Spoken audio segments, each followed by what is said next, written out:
CA inter नवंबर 2022 का RTP taxation का start करेंगे MCQ based case scenario question से। ये क्वेश्चन करने से पहले मैं रिकमेंड करूंगा कि आप रिवाइज करिए कैपिटल गेन के चैप्टर में जाके सेक्शन 45(5)(a) और टीडीएस के चैप्टर में जाके 194 आईसी। छोटे छोटे सेक्शन और भी इस क्वेश्चन में यूज हो रहे हैं, वो साथ साथ हम डिस्कस करेंगे। तो आइए शुरू करते हैं। एक रियल एस्टेट डेवलपर है हाईटेक लिमिटेड और वो एग्रीमेंट एंटर कर रहा है मिस्टर सक्शर से, जो कि एक रेजिडेंट इंडिविजुअल है। 25 जून 2019 को ये एग्रीमेंट एंटर हुआ है, जिसके हिसाब से मिस्टर सक्शर एग्री कर रहे हैं, जो कि एक रेजिडेंट इंडिविजुअल हैं, वो एग्री कर रहे हैं कि वो ट्रांसफर करेंगे अपना प्लॉट ऑफ लैंड 12 एकर्स का न्यू दिल्ली में जो स्टेट सिचुएटेड है, और डेवलपर को ट्रांसफर कर देंगे। और ये लैंड इन्होंने परचेज किया था सक्शर ने 80,50,000 का। और परचेज कब किया था सर? परचेज किया था 14 जुलाई 2017 को। और एग्रीमेंट कब एंटर हो गया? 25 जून 2019 को। आपको ध्यान होगा जो रियल एस्टेट ट्रांजेक्शन्स हैं, इमूवेबल प्रॉपर्टी की ट्रांजेक्शन्स हैं, वहां पे आप लोग पीरियड ऑफ होल्डिंग चेक करते रहे 24 मंथ्स। तो 24 मंथ्स तक अगर आप होल्ड करते हो रियल एस्टेट को, लैंड और बिल्डिंग और बोथ को, तो आता है शॉर्ट टर्म गेन। अगर 24 मंथ से ज्यादा रखते हो तो आता है लॉन्ग टर्म गेन। तो यहाँ आप देख सकते हैं जुलाई 17 से लेके जून 19, 24 मंथ्स भी पूरे नहीं हुए हैं, यानी आपका शॉर्ट टर्म गेन आएगा। और यहाँ पे गलती करवाएगा क्वेश्चन, आ रहा है शॉर्ट टर्म गेन, बच्चे इस चीज पे ध्यान नहीं देते हैं। अंदर जो ऑप्शंस आ रही हैं कैपिटल गेन निकालते हुए वो विद इंडेक्सिंग आ रही है, बच्चा पहली बार में आंसर कर देता है विद इंडेक्सिंग, वो मैच हो जाता है और बच्चा उसे टिक कराता है। वो ध्यान ही नहीं देता कि यहाँ पे इंडेक्सिंग होनी नहीं, क्योंकि शॉर्ट टर्म गेन है, क्योंकि हम क्वेश्चन में नीचे इतना सारा डेटा है, ये चीज माइंड से स्किप हो जाती है। तो आपको एमसीक्यूज को पढ़ते हुए बहुत क्रिटिकली एक एक चीज पे ध्यान देना है। एक भी चीज अगर आपने मिस कर दी, आप गलत कैलकुलेट करेंगे और वो गलत कैलकुलेशन वाली ऑप्शन पक्का पक्का एमसीक्यू के ऑप्शन के अंदर पड़ी होगी। चलते हैं आगे। हाईटेक वाले क्या प्लान कर रहे हैं, यहाँ पे एक बढ़िया सी सोसाइटी बनाएंगे 250 फ्लैट्स वाली इस लैंड पे। और इस कंसिडरेशन के बदले जो लैंड इन्होंने ट्रांसफर किया है मिस्टर सक्शर ने, इसके बदले 1 करोड़ रुपीस तो इनको कैश में पे हो रहा है, ठीक है। और ये एग्रीमेंट के डेट वाले दिन ही पार्ट कंसिडरेशन पे होगी 1 करोड़ कैश, मतलब जैसे भी पे होगा, मतलब काइंड फॉर्म में नहीं है, चाहे चेक से दिया हो चाहे ड्राफ्ट दिया हो, मतलब काइंड फॉर्म में नहीं है। और साथ में 3 फ्लैट्स, 1 करोड़ तो दे ही रहा है बिल्डर, साथ में 3 फ्लैट्स भी फाइनल सेटलमेंट पे मिलेंगे मिस्टर सक्शर को। अब इसी चीज को ध्यान रखते हुए एक सेक्शन था 45(5)(a) जो ये बोलता था कि आज अगर रेजिडेंट इंडिविजुअल या एचओएफ अपना लैंड ट्रांसफर कर भी देता है, पर बदले में उसको जो कंसिडरेशन मिल रही है वो पूरी तरह कैश में नहीं मिल रही, या कैश में मिल ही नहीं रही है, उसे काइंड में मिल रही है in the form of share in the property, जो कि यहाँ मिल रहे हैं 3 फ्लैट्स के फॉर्म में। तो ऐसे में हमारा लॉ बोलता है कि आप ना भी ट्रांसफर वाले ईयर में कैपिटल गेन को टैक्सेबल ना करो। जिस ईयर में जाके कंप्लीशन सर्टिफिकेट आएगा बिल्डर के पास, उस ईयर में जाके आप जो ये कैपिटल गेन आएगा ट्रांसफर ऑफ लैंड का, आप कैपिटल गेन को उस ईयर में टैक्सेबल कीजिएगा। तो ये पॉइंट आपको माइंड में रखना है, 45(5)(a) का पॉइंट है। और आगे लिख दिया है सर्टिफिकेट ऑफ कंप्लीशन जो आया है वो हमारे प्रीवियस ईयर में आया है, प्रीवियस ईयर 21-22, प्रीवियस ईयर 21-22, ठीक है। और इस डेट पे जो स्टैम्प ड्यूटी वैल्यू है हर फ्लैट की, क्योंकि 3 फ्लैट्स हमें मिलने, वो है 2 करोड़ 51 लाख। तो ये ना अगर आप ध्यान दें 45(5)(a) बोलता था कि जो हमें मिल रहा है ना इन कंसिडरेशन, जो प्रॉपर्टी हमें, जो प्लॉट मिल रहा है या जो फ्लैट मिल रहा है या जो भी प्रॉपर्टी का शेयर हमें मिल रहा है, आप उसकी स्टैम्प ड्यूटी वैल्यू उस दिन की उठाओ जिस दिन वो आपको अलॉट हो रहा है, कंप्लीशन सर्टिफिकेट वाले दिन का स्टैम्प ड्यूटी वैल्यू उठाओ। तो स्टैम्प ड्यूटी वैल्यू है 2 करोड़ 51 लाख मल्टीप्लाइड बाय 3। इतना मेरा कंसिडरेशन है लैंड को ट्रांसफर करने का बिल्डर को, क्योंकि बदले में मैं ये डिमांड कर रहा हूँ 3 फ्लैट्स प्लस 1 करोड़ और, क्योंकि कैश को भी मैं ऐड करूंगा। तो ये मेरी फुल वैल्यू ऑफ कंसिडरेशन आ रही है लैंड की, ठीक है। आगे बढ़ते हैं हम। सब्सिक्वेंटली 31 अगस्त 2021 को, यानी कि अभी ये फ्लैट हमें मिले ही थे 3, उसके बाद क्या हुआ, मिस्टर सक्शर ने इनमें से 2 फ्लैट सेल कर दिए। अब 2 फ्लैट किसको सेल कर दिए? केविन को। ये कोई और पार्टी है, अभी तो बात बिल्डर और सक्षम के बीच में हो रही थी, अब बात हो रही है सक्शर और केविन के बीच में। केविन कोई थर्ड पार्टी है, उसको हमने सेल करे हैं, तो सक्शर का कैपिटल गेन आएगा, ध्यान रखिएगा। सक्शर के 2 कैपिटल गेन ध्यान रखिएगा माइंड में, एक तो जब उसने लैंड ट्रांसफर किया बिल्डर को, एक तो वो कैपिटल गेन वो उस ईयर में टैक्सेबल करना है जिस ईयर में कंप्लीशन सर्टिफिकेट आएगा, क्योंकि उसने जो ये फ्लैट बेची है ना, ये कंप्लीशन सर्टिफिकेट आने के बाद बेची है। अगर वो पहले बेच देता, कंप्लीशन सर्टिफिकेट आने से पहले ही वो अपना शेयर बेच देता, तो उस केस में फिर उसी ईयर में गेन आ जाता जिस ईयर में वो अपना शेयर बेच देता, ठीक है। तो वो चीज का ध्यान रखिएगा, वो इस क्वेश्चन में है नहीं। आप 45(5) में रिवाइज करेंगे, मेरी बात समझेंगे मैं क्या बोल रहा हूँ। अभी हम आगे बढ़ते हैं। तो केविन को आपने जब फ्लैट बेचे, यहां भी कैपिटल गेन आएगा सक्शर का, क्योंकि ये भी कैपिटल एसेट है आपका, जो फ्लैट्स आपको मिले हैं, और ये बेचे हैं 2 करोड़ 70 लाख ईच। और स्टैंप ड्यूटी वैल्यू है एक फ्लैट की 2 करोड़ 98 लाख। अब यहाँ पे आपको ध्यान होगा, सेक्शन था 50C, कि अगर आपके पास कैपिटल एसेट है और capital asset in the form of land और प्रॉपर लैंड और बिल्डिंग और बोथ है और आप उसको स्टैम्प ड्यूटी वैल्यू से कम प्राइस पर अगर आप ट्रांसफर करते हो तो हम आपका capital gain stamp duty value लेकर निकालेंगे। और इसमें एक बैंड था कि अगर आप 110% तक का डिफरेंस है, यानी जो आपकी एक्चुअल कंसिडरेशन है 2 करोड़ 70 लाख, उसका 110% निकाल लो तो 2 करोड़ 70 लाख का 10% आएगा 27 लाख। तो 2 करोड़ 70 लाख में 27 लाख जोड़ोगे तो वो आएगा 2 करोड़ 97 लाख।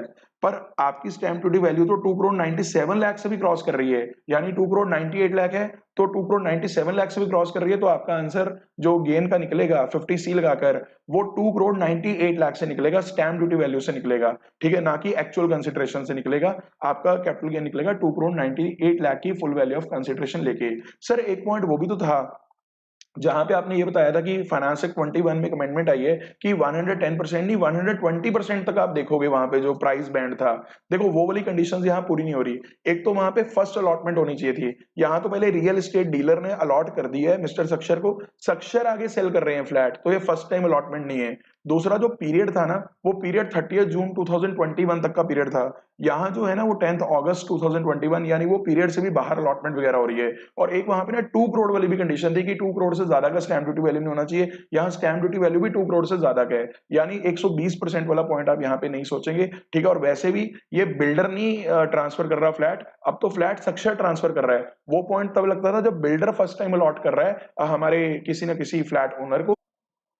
साथ में आपको एक पॉइंट और ध्यान रखना पड़ेगा कि जो केविन है ना, केविन को जो ये फ्लैट्स मिल रहे हैं इसे सस्ते मिल गए हैं, सस्ते फ्लैट्स मिल गए हैं, क्योंकि 2 करोड़ 98 लाख की जिसकी स्टैम्प ड्यूटी वैल्यू है एक फ्लैट की, वो इन्हें बढ़ गया है सर सिर्फ 2 करोड़ 70 लाख का। तो केविन के हैंड्स में आपके 56 टू 10 का अट्रैक्शन भी होगा, क्योंकि प्रॉपर्टी मिल गई है इन एडिक्वेट कंसिडरेशन से, इमोल प्रॉपर्टी। तो वो भी 56-2-10 का भी आपको ध्यान देना पड़ेगा इन the hands of Kevin. Question के हिसाब से हम देखेंगे क्वेश्चन में क्या मांगे। आगे केविन के बारे में कुछ और बात लिखी हुई है, he has earned salary income of 30,50,000। अब ये ना देखो बड़ा सब्जेक्टिव हो सकता है कि अर्नड सैलरी इनकम, कि क्या ये कंप्यूटेड इनकम है यानी स्टैंडर्ड एक्शन वगैरह माइनस हुई पड़ी है इसमें से, या ये टोटल सैलरी है जो उसने कमाई है। तो अर्नड सैलरी इनकम मेरे ख्याल में ऐसी मान के चलते हैं कि टोटल जो उसने कमाई है, अभी इसमें से स्टैंडर्ड एक्शन माइनस नहीं हुई है, तो 50,000 का स्टैंडर्ड एक्शन आपको उसमें से माइनस करना पड़ेगा, सेक्शन 16(1)(a) वाला, ठीक है। तो चलते हैं आगे, या अभी तक देखते हैं हमारे कौन कौन से सेक्शन हमने माइंड में सोचे। 45(5)(a), एक ना 49(7) भी मैंने यहाँ पे लिखा है। ये लिखा है कि जब ना आपको 45(5)(a) में कुछ मिलता है, जैसे यहाँ फ्लैट्स वगैरह मिल रहे हैं मिस्टर सक्षर को, तो कल को जब आप इनको ट्रांसफर करोगे ये वाले फ्लैट्स को जो करे भी हैं इस क्वेश्चन में, तो वहां पे जो कॉस्ट ऑफ एक्विजिशन निकलेगी इन फ्लैट्स की, वो वही वाली स्टैम्प ड्यूटी वैल्यू होगी जो आपने 45(5)(a) के लिए कंसिडर करी होगी। तो 49(7) ये चीज बोलता है कि जो फुल वैल्यू ऑफ कंसिडरेशन आपने कंसिडर की थी 45(5)(a) के पर्पस के लिए, उसे बाद में कॉस्ट ऑफ एक्विजिशन मान लीजिएगा। इसमें एक छोटा सा पॉइंट मैं आपको बताऊंगा जो क्वेश्चन में अजम्पशन भी ली हुई है, हम डिस्कस भी करेंगे, क्लास में भी हमने डिस्कस किया था, अकबर क्वेश्चन करते हुए डिस्कस करेंगे। 194 ICTDS का सेक्शन है, ये बिल्डर जब कैश में पेमेंट करेगा ना मिस्टर सक्षर को 1 करोड़ वाली, वहां पे 194 IC का ट्रैक्शन होगा। अच्छा 50C मैंने अभी बताया कि सक्षर जब ट्रांसफर करेंगे ये प्रॉपर्टी को फ्लैट्स को, तो इनके ऊपर 50C अट्रैक्ट होगा, और 56 टू 10 केविन के हैंड्स में अट्रैक्ट होगा, गिफ्ट वाला सेक्शन। 16(1)(a) अभी हमने केविन की सैलरी की स्टैंडर्ड एक्शन की बात करी, ठीक है। इसके आगे बढ़ते हैं, क्या लिखा है क्वेश्चन में, out of the proceeds received on sale of land. जो अब पहली वाली पे बात पे आ गया, जो लैंड सबसे ऊपर बात कर रहा था कि सक्षर ने लैंड ट्रांसफर की है, उसकी बात पे आ गया। सक्षर ने एक हाउस परचेज कर लिया है 8 सितंबर 2021 को, और 47 लाख का ये हाउस खरीदा है। अब वैसे तो अगर आप ध्यान दो, एक सेक्शन हमने पढ़ा था 54F, जो बोलता था कि कोई भी एसेट अगर आप ट्रांसफर करते हो अदर देन रेजिडेंशियल हाउस, और बदले में आप रेजिडेंशियल हाउस में पैसा इन्वेस्ट कर देते हो आगे 2 साल के अंदर या 3 साल के अंदर अंदर, 2 साल में परचेज कर लो या 3 साल में कंस्ट्रक्ट कर लो, या 1 साल पहले आप परचेज करके रख लो, तो उस केस में आप 54F का एग्जम्पशन लेते थे प्रोपोर्शनेटली। अब इतनी सारी बातें दिमाग में आ तो गई, लेकिन एक बेसिक बात मैंने आपको स्टार्टिंग में बताई थी कि बेटा यहाँ पे शॉर्ट टर्म गेन निकल रहा है लैंड के ऊपर, तो ये जो 54F लगाने के लिए आपको लॉन्ग टर्म गेन होना चाहिए, तभी आपको उसकी एग्जम्पशन मिलती है। तो मैंने इस 54F सेक्शन भी सोचा माइंड में और उसे लिख के काट दिया कि भैया ये नहीं लगेगा। तो बहुत ही बढ़िया पॉइंट, आगे चलते हैं। अब इसके आगे क्या कह रहा है क्वेश्चन, इस घर को उन्होंने ओन रेजिडेंस के लिए ऑक्यूपाई कर लिया मिस्टर सक्षर ने, बड़ी अच्छी बात है। लैंड बेच रहा है, फ्लैट मिल रहे हैं, फ्लैट बेच रहा है, फिर नया घर ले रहा है, नए घर के अंदर रह रहा है, भाई मालिक कहीं तो रह जा। आगे चलते हैं, सक्षर ने इसके लिए भी लोन ले लिया, बताओ हट ही नहीं रहा, सक्षर बेच रहा है, खरीद रहा है, लोन ले रहा है, और ये लोन की जो वैल्यू है ना 35 लाख है, और ये है 80% ऑफ स्टैम्प ड्यूटी वैल्यू। अब एक ना सेक्शन था डिडक्शंस के चैप्टर के अंदर, एटीईईए, ठीक है, और वो बात कर रहा था कि अगर आप, तो इस सेक्शन में अगर आप लोन लेते हैं हाउस के परचेज या कंस्ट्रक्शन के लिए, और वो लोन आपका सैंक्शन हुआ है 1419 से लेके 31 मार्च 2022 के अंदर अंदर, जो कि इस क्वेश्चन में हो रहा है, क्योंकि यहाँ पे लोन का जो सैंक्शन डेट है, वो लोन का सैंक्शन डेट है सैंक्शन एंड डिस्बर्स्ड ऑन 1 जुलाई 2021। और यहाँ पे एक पॉइंट है कि जो प्रॉपर्टी का जो वैल्यू है उसका स्टैम्प ड्यूटी वैल्यू 45 लाख से क्रॉस नहीं होना चाहिए। तो उस केस में इस लोन का जो इंटरेस्ट है वो हम आपको अलाउ कर देंगे मैक्सिमम 1,50,000 तक का। लेकिन ये जो लोन का इंटरेस्ट अलाउ होएगा, पहले आपको 24B सेक्शन में, जो हमारा हाउस प्रॉपर्टी का सेक्शन है, 24B सेक्शन में जो आपका इंटरेस्ट अलाउ होता है हाउस प्रॉपर्टी इनकम निकालते हुए, क्योंकि सेल्फ ऑक्युपाइड हाउस है, तो वहां पे ना लिमिट्स लग जाती थी। या तो 30,000 का लिमिट लग जाता था अगर रिपेयर्स या ऑल्ट्रेशन के लिए लोन होता था, लेकिन अगर परचेज या कंस्ट्रक्शन के लिए लोन होता था और 5 ईयर्स के अंदर अंदर आप परचेज या कंस्ट्रक्ट कर लेते थे हाउस को, रेजिडेंशियल हाउस को, तो उस केस में आपका जो इंटरेस्ट का मैक्सिमम लिमिट हो जाता था वो 2 लाख का हो जाता था। तो 2 लाख अगर आपका बन रहा है इंटरेस्ट, पहले वहां अलाउ करा लो। अगर 2 लाख से भी ज्यादा बन रहा है तो उस केस में जो एक्स्ट्रा अमाउंट है मैक्सिमम 1.5 लाख आप एटीईईए यानी कि ग्रॉस टोटल इनकम में से अलाउ करवा सकते हो, जीटीआई में से अलाउ करवा सकते हो। तो ये पॉइंट हमने यहाँ पे लिख दिया कि इस क्वेश्चन में 24B और एटीईईए भी टेस्ट हो रहा है, एटीईईए भी टेस्ट हो रहा है। देखिए, तो बहुत सारे सेक्शंस हम पहले ही सोच रहे हैं। वैसे मैं ये रिकमेंड करूंगा जब पेपर में आप क्वेश्चन कर रहे हो ना, तो पहले क्वेश्चन की जो रिक्वायरमेंट्स है, ये वाली जो अगले पेज में जो क्वेश्चंस दे रखे हैं, ये रिक्वायरमेंट्स पढ़ के ना आप थोड़ा सा पहले ब्रॉडली एक फ्रेमवर्क बना लिया करो कि कौन कौन से सेक्शंस हमने सोचने हैं क्वेश्चन पढ़ते हुए। ठीक है, ऐसे तो सोचने को बहुत कुछ सोच सकते हैं, बट स्टिल सारे सेक्शन तो एमसीक्यूज में अगर याद नहीं भी है तो भी चलेगा, प्रोविजंस बस आपके माइंड में होनी चाहिए। ठीक है, अब आगे चलते हैं। आगे उसने ये भी लिख दिया, he does not own any other residential house on the date of sanction of loan. ये कंडीशन होती थी एटीईईए की। ठीक है, तो आई होप इतना पॉइंट क्लियर है। और आगे लिख रहा है ना तो केविन ना सक्षर, ये दोनों में से कोई 115 बीएससी ऑप्ट नहीं करना चाह रहा। वो शुक्र है इसने बता दिया, वरना वो भी हमें सोचना पड़ता कि कहीं 11 बीएससी तो नहीं ले रहा वो, तो फिर कुछ एग्जाम्पशंस और कुछ डिडक्शंस मारी जाती हैं। खैर, उसके बारे में क्वेश्चन ने कह दिया कि वो ऑप्ट नहीं कर रहे। कुछ कॉस्ट इन्फ्लेशन इंडेक्स आपको दिए, ये देखो कॉस्ट इन्फ्लेशन इंडेक्स जान के दिए कि आप इंडेक्सिंग करो। लॉन्ग टर्म गेन है ही नहीं सर पूरे क्वेश्चन में, जान के आपको सीआईआई प्रोवाइड करेगा कि आप जबरदस्ती कैलकुलेटर चला के आओ, और ऑप्शंस देगा भर भर के सीआईआई वाली। ऑनेस्टली बताऊं, एक बार गलती मैंने भी करी इस क्वेश्चन को करते हुए। जब पहली बार मैंने इसको सॉल्व किया, मैंने भी इंडेक्सिंग करी थी, ऑनेस्ट ऑनेस्ट कन्फेशन है। फिर मैंने दोबारा से डेट्स को ध्यान से पढ़ा। ये गलतियां होती हैं, सिली मिस्टेक्स हैं, क्योंकि जब इतनी सारी इंफॉर्मेशन आ जाती है आपके पास, कई बार हमारा माइंड पूरी तरह से प्रोसेस नहीं कर पाता चीजों को, और कोई चीज मिस हो जाती है। यही चीजें प्रैक्टिस से ठीक होंगी आपकी। ठीक है, चलते हैं आगे। अब एक एक करके फैक्ट्स पढ़ते हैं, फैक्ट्स तो पढ़ लिए, सॉरी क्वेश्चंस पढ़ते हैं। पहला question, What would be the tax, if any, required to be deducted by Hitech Limited? यानी बिल्डर की बात कर रहा है, वो जो डेवलपर है, डेवलपर क्या कोई टीडीएस काटेगा? और किस एग्रीमेंट के रिलेशन में पूछ रहा है? सक्षर के साथ हुआ। वैसे भी हाईटेक वालों का जो कंडीशन, जो एग्रीमेंट है, वो हुआ ही सिर्फ सक्षर के साथ है। सक्षर और केविन वाली ट्रांजैक्शन अलग थी। ठीक है, तो मैंने अभी आपको बताया था कि एक सेक्शन है 194 आईसी, ये बात करता है कि इस तरह का जो रियल एस्टेट डेवलपमेंट वाला जो एग्रीमेंट होता है, जिसके अंदर सारा का सारा जो कंसिडरेशन है वो कैश या काइंड में होता है, या सारा काइंड में होता है, तो उसका अगर कैश वाला जो पोर्शन है ना, कैश वाले पोर्शन पे 10% टीडीएस काट लो अगर सामने वाला पैन कोड कर देता है। अच्छा, सामने वाला पैन कोड कर रहा है कि नहीं कर रहा वो बताया नहीं हुआ, तो आप साइलेंट है क्वेश्चन, तो मान के चलेंगे कि अक्षर ने अपना पैन कोड कर दिया होगा। ठीक है, तो वहां पे 10% टीडीएस आ जाएगा, और 1 करोड़ कैश कंसिडरेशन थी। ठीक है, तो पहला आंसर आ जाएगा 1 करोड़ का 10%। 1 करोड़ हमारी कैश कंसिडरेशन थी, तो 1 करोड़ का 10% आ जाएगा 10 लाख रुपीज। ठीक है, वैसे मैंने आपके लिए ये चीज यहाँ पे जड़ भी दी है, आंसर नंबर 1। और आप इसका स्क्रीनशॉट भी लेना चाहते हैं तो ले सकते हैं। आंसर नंबर 1 और 2 यहाँ पे आपको इकट्ठा दिख जाएगा। पहले 1 पढ़ लो, TDS under section 194 IC 10% of cash consideration, that is 1 crore का 10%। आइए क्वेश्चन नंबर 2 पे। अब ध्यान से, what would be the capital gain in the hands of सक्षर?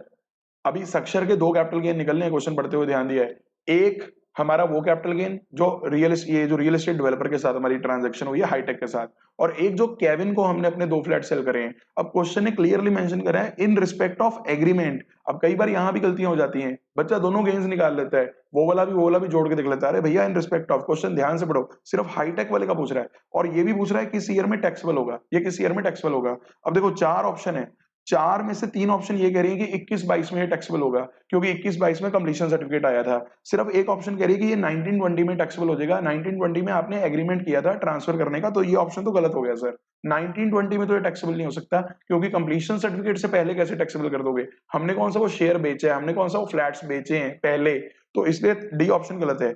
अब डी में से ना अगर आप देखो, हम पहले अपने माइंड में आंसर करते हैं। देखो क्या मिल रहा है सक्षर को, सक्षर को लैंड के बदले एक तो मिल रहे हैं 1 करोड़ रुपया, 1 करोड़ रुपीस, प्लस 3 फ्लैट्स जिनका स्टैम्प ड्यूटी वैल्यू है 2 करोड़ 51 लाख ईच। तो अगर मैं 45 ए लगाऊं, तो पहले पीरियड ऑफ होल्डिंग लगाया, लिखा है मैंने पीरियड ऑफ होल्डिंग जो है वो 14 जून से लेके 24 जून तक है, 14 जुलाई से लेके 24 जून तक 2019 तक, तो 24 मंथ से कम है। इसका मतलब शॉर्ट टर्म गेन आएगा, इंडेक्सिंग का मतलब ही नहीं। क्या मिल रहा है बताइए लैंड के बदले? 2 करोड़ 51 लाख का एक flat multiplied by 3 plus 1 crore, ये 45 का एफवीसी आ गया। क्योंकि इंडेक्सिंग नहीं करनी और ये लैंड हमने खरीदा था 80 लाख 50,000 का, तो माइनस करके ठा आंसर आ गया 7 करोड़ 72 लाख 50,000। ठीक है, तो यहाँ पे आप देख सकते हैं जो उन्होंने ऑप्शंस दिए हैं, ऑप्शंस के अंदर ये ऑप्शन है सी। और अगर आप ये बाकी दो ऑप्शन देखेंगे, ये वाली इंडेक्सिंग कर करके आ रही हैं ज्यादातर। और अब ना एक बात वैसे मैं आपकी नॉलेज के लिए बता देता हूँ सर, मान लो ये लॉन्ग टर्म गेन होता, सपोज माना यहाँ पे शॉर्ट टर्म है तो इंडेक्सिंग नहीं होनी, अगर मान लो ये लॉन्ग टर्म गेन होता, फिर आप इंडेक्सिंग डिवाइड तो आप करते सर इस ईयर के इंडेक्स से जिस ईयर में लैंड खरीदा गया है, यानी कि 17-18, बिल्कुल ठीक कह रहे हो आप सर। मल्टीप्लाई किस ईयर के इंडेक्स से करते, क्योंकि मल्टीप्लाई करते हुए दो चीजें माइंड में आएंगी। एग्रीमेंट तो हो गया 1920 में, तो मल्टीप्लाइड बाय 1920 का इंडेक्स करूं, या जिस ईयर में कंप्लीशन सर्टिफिकेट आया यानी कि 21-22 उस ईयर के इंडेक्स से मल्टीप्लाई करूं, यानी कि 317। बहुत ही जेन्युइन क्वेश्चन है, और ये क्वेश्चन सेम ऐसा ही क्वेश्चन पेपर में आ चुका है। और पेपर में जो इन्होंने आंसर दिया था, सजेस्टेड आंसर जो दिया था, उसके अंदर आईसीआई ने 2 अल्टरनेटिव दिए हैं। एक आंसर दिया कि क्योंकि लॉ साइलेंट है, तो जिस ईयर में ट्रांसफर कर दिया हमने 19-20 में, अब उस ईयर के इंडेक्स से मल्टीप्लाई करो। और दूसरा जो मोर लॉजिकल है वो ये है कि क्योंकि गेन हम लोग कंप्लीशन सर्टिफिकेट आने पे निकाल रहे हैं, सारा स्टैम्प ड्यूटी वैल्यू हम तब का उठा रहे हैं जब कंप्लीशन सर्टिफिकेट आ रहा है, तो इंडेक्सिंग भी जो होनी चाहिए वो इस ईयर के इंडेक्स से होनी चाहिए जिस ईयर में कंप्लीशन सर्टिफिकेट आ रहा है। खैर इस क्वेश्चन में तो इन्होंने इंडेक्सिंग वाला पॉइंट ही खत्म कर दिया, ठीक है। बट इन केस अगर इंडेक्सिंग वाला पॉइंट आ गया, लॉन्ग टर्म गेन आ गया, तो मैं आपको ये रिकमेंड करूंगा कि आप दोनों आंसर करके आइए, ऑल्टरनेटिव लिख के आइए। पहला करके आइए ट्रांसफर वाले ईयर के साथ जिस ईयर में एग्रीमेंट हो गया, और दूसरा आप करके आइए कंप्लीशन सर्टिफिकेट वाले ईयर के साथ इंडेक्सिंग करके। आई होप आपको ये पॉइंट क्लियर हो गया होगा, ठीक है। तो ये था हमारा क्वेश्चन नंबर 2। आई होप दोनों सवाल आपको क्लियर हैं, ये हमारा शॉर्ट टर्म गेन आ गया, ठीक है। अब चलते हैं आंसर नंबर 3। पहले क्वेश्चन नंबर 3 पढ़ते हैं, है क्या भाई। अब आपको निकालना है कैपिटल गेन या लॉस, सक्षर का ही गेन या लॉस निकालना है उन 2 फ्लैट्स का जो उन्होंने केविन को करी है इस प्रीवियस ईयर में, ठीक है। और इस आंसर को करने के लिए अब देखो ये बड़ा पॉइंट इन्होंने ऐसा लिखा है जो बड़ा दिक्कत कर सकता था अगर ये ना लिखते। एज्यूम करो कि कैश कंसिडरेशन है ही नहीं कोई। अब ये क्यों लिखा है मैं इसका लॉजिक बताता हूं आपको। जब हम 49.7 जाके पढ़ते हैं ना, 49.7 में ये लिखा हुआ है कि जो आपको मिला था एसेट रियल एस्टेट डेवलपमेंट वाले एग्रीमेंट में, जब आप उसको बाद में सेल करोगे तो उसकी कॉस्ट ऑफ एक्विजिशन वो होगी जो फुल वैल्यू ऑफ कंसिडरेशन आपने 45(5)(a) के पर्पस के लिए कंसिडर की थी। अब प्रॉब्लम क्या है, 45(5)(a) का जब हम फुल वैल्यू ऑफ कंसिडरेशन देखते हैं तो वहां पे स्टैम्प ड्यूटी वैल्यू भी लिया जाता है फ्लैट्स का या प्रॉपर्टी का, और साथ में कैश कंसिडरेशन भी ली जाती है। अब लॉ को अगर हम लिटरली पढ़ते हैं तो वहां पे एक इंटरप्रिटेशन की बड़ी प्रॉब्लम आती है कि सर अगर कैश कंसिडरेशन भी फुल वैल्यू ऑफ कंसिडरेशन बनी थी, जैसे हमने यहाँ पे बनाई थी ना पिछले वाले पार्ट में, हमने 1 करोड़ भी ऐड किया था, तो बाद में जब ये फ्लैट्स बिकेंगे तो फ्लैट्स का स्टैम्प ड्यूटी वैल्यू भी और साथ में जो कैश कंसिडरेशन मिली थी उसे भी आप कॉस्ट ऑफ एक्विजिशन बनाओ, जो कि इलॉजिकल है। क्योंकि फ्लैट बिक रहे हैं बाद में, तो फ्लैट का जो स्टैम्प ड्यूटी वैल्यू लिया गया था, टैक्सेबल किया गया था, उसी को तो कॉस्ट ऑफ एक्विजिशन बनाना चाहिए ना। इसलिए सवाल बनाने वाले ने एक समझदारी करी कि भाई इस एमसीक्यू को आंसर करते हुए आप ये मानो कि कैश कंसिडरेशन इन्वॉल्व ही नहीं थी। तो अगर माइंड में वो डाउट आएगी ही नहीं, तो अब आप सिर्फ पता क्या बोलेंगे कि अच्छा सक्षर ने एक फ्लैट कितने का बेचा, देखिए एक फ्लैट इन्होंने बेचा है 2 करोड़ 70 लाख का, लेकिन स्टैम्प ड्यूटी वैल्यू मैंने आपको बताई 2 करोड़ 98 लाख है। तो सक्षर का जब आप आंसर करेंगे 50C सेक्शन लगा के आप इनका फुल वैल्यू ऑफ कंसिडरेशन लेके चलेंगे 2 करोड़ 98 लाख बेचने का जो कंसिडरेशन है। कॉस्ट ऑफ एक्विजिशन की बात करता है ये सेक्शन 49(7) और ये क्या बोलेगा कि जब आपने 45(5)A वाले कॉन्ट्रैक्ट में जो टैक्सेबल करी थी इसकी value, full value of consideration जो आपने ली थी इन फ्लैट्स की, उसे कॉस्ट बना लो। तो कॉस्ट हमने बनाई थी, फुल वैल्यू ऑफ कंसिडरेशन हमने बनाई थी 2,51,00,000 एक फ्लैट की। तो दो फ्लैट्स की होगी 2,51,00,000 मल्टीप्लाइड बाय 2। तो एक फ्लैट जो बिकने की वैल्यू है वो 270 है, बट 270 से आप आंसर नहीं करेंगे, आप 298 से करेंगे। तो आइए दिखाता हूं मैं इसका आंसर मैंने किस तरह लिखा है। पहली बात तो शॉर्ट टर्म गेन ही आएगा यहाँ भी, क्योंकि अभी तो आपको ये फ्लैट मिले थे। अभी कब मिले थे फ्लैट, मैं आपको बताता हूँ। ये आपको फ्लैट अभी मिले थे कंप्लीशन सर्टिफिकेट के टाइम पे 10 अगस्त को, और आपने 31 अगस्त को सेल कर दिए। तो इनका तो पीरियड ऑफ होल्डिंग मुश्किल से 20-21 दिन है, तो शॉर्ट टर्म गेन आएगा।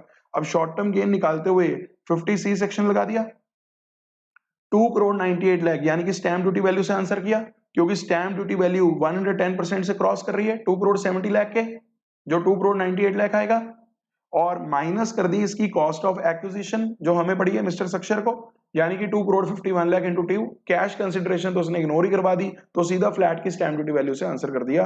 तो ये हमारा बन जाएगा 94 लाख। आइए देखते हैं क्या 94 लाख का ऑप्शन हमारे पास है। थर्ड क्वेश्चन 94 लाख आंसर आ जाएगा डी। तो इन्होंने और भी आंसर्स निकाल रखे हैं, ठीक है, वो आप देख लीजिएगा क्या गलतियां हो सकती हैं। मैंने सही चीज आपको पूरी तरह से बता दी है, गलतियां करने का स्कोप तो बहुत ज्यादा है, और ऑप्शन सारी एक से एक टिका के ऐसी है कि आप गलती करेंगे ऑप्शन पड़ी होगी, आप गलती करेंगे ऑप्शन पड़ी होगी। ठीक है, आइए क्वेश्चन नंबर 3 के बाद 4 क्वेश्चन पहले पढ़ते हैं। What would be the total income of mister Kevin. अब मिस्टर केविन की इनकम निकालते हुए ध्यान से सुनना। एक तो इनकी सैलरी इनकम बता रखी थी जो इन्होंने अर्न करी थी, इसमें से एक तो स्टैंडर्ड डिडक्शन दे देना, 50,000 माइनस करके इनकी सैलरी इनकम आ गई 30 लाख की। और एक जरा ध्यान दीजिए, इनको जो सक्सेर से जो उन्होंने फ्लैट खरीदे हैं वो इन्हें सस्ते मिल गए हैं। 2,98,00,000 की जो स्टैंप ड्यूटी वैल्यू वाला फ्लैट है वो इनको एक पड़ गया है 2,70,00,000 का, तो 28 लाख का सीधा सीधा गिफ्ट पड़ रहा है, 28 लाख का। और आप ना यहाँ पे चेक करते रहे, यहाँ भी 10% वाला बैंड चेक करते थे आप, कि अगर 10% तक का डिफरेंस है सेल कंसिडरेशन में और स्टैंप ड्यूटी वैल्यू में, फिर गिफ्ट टैक्सेबल नहीं होता था।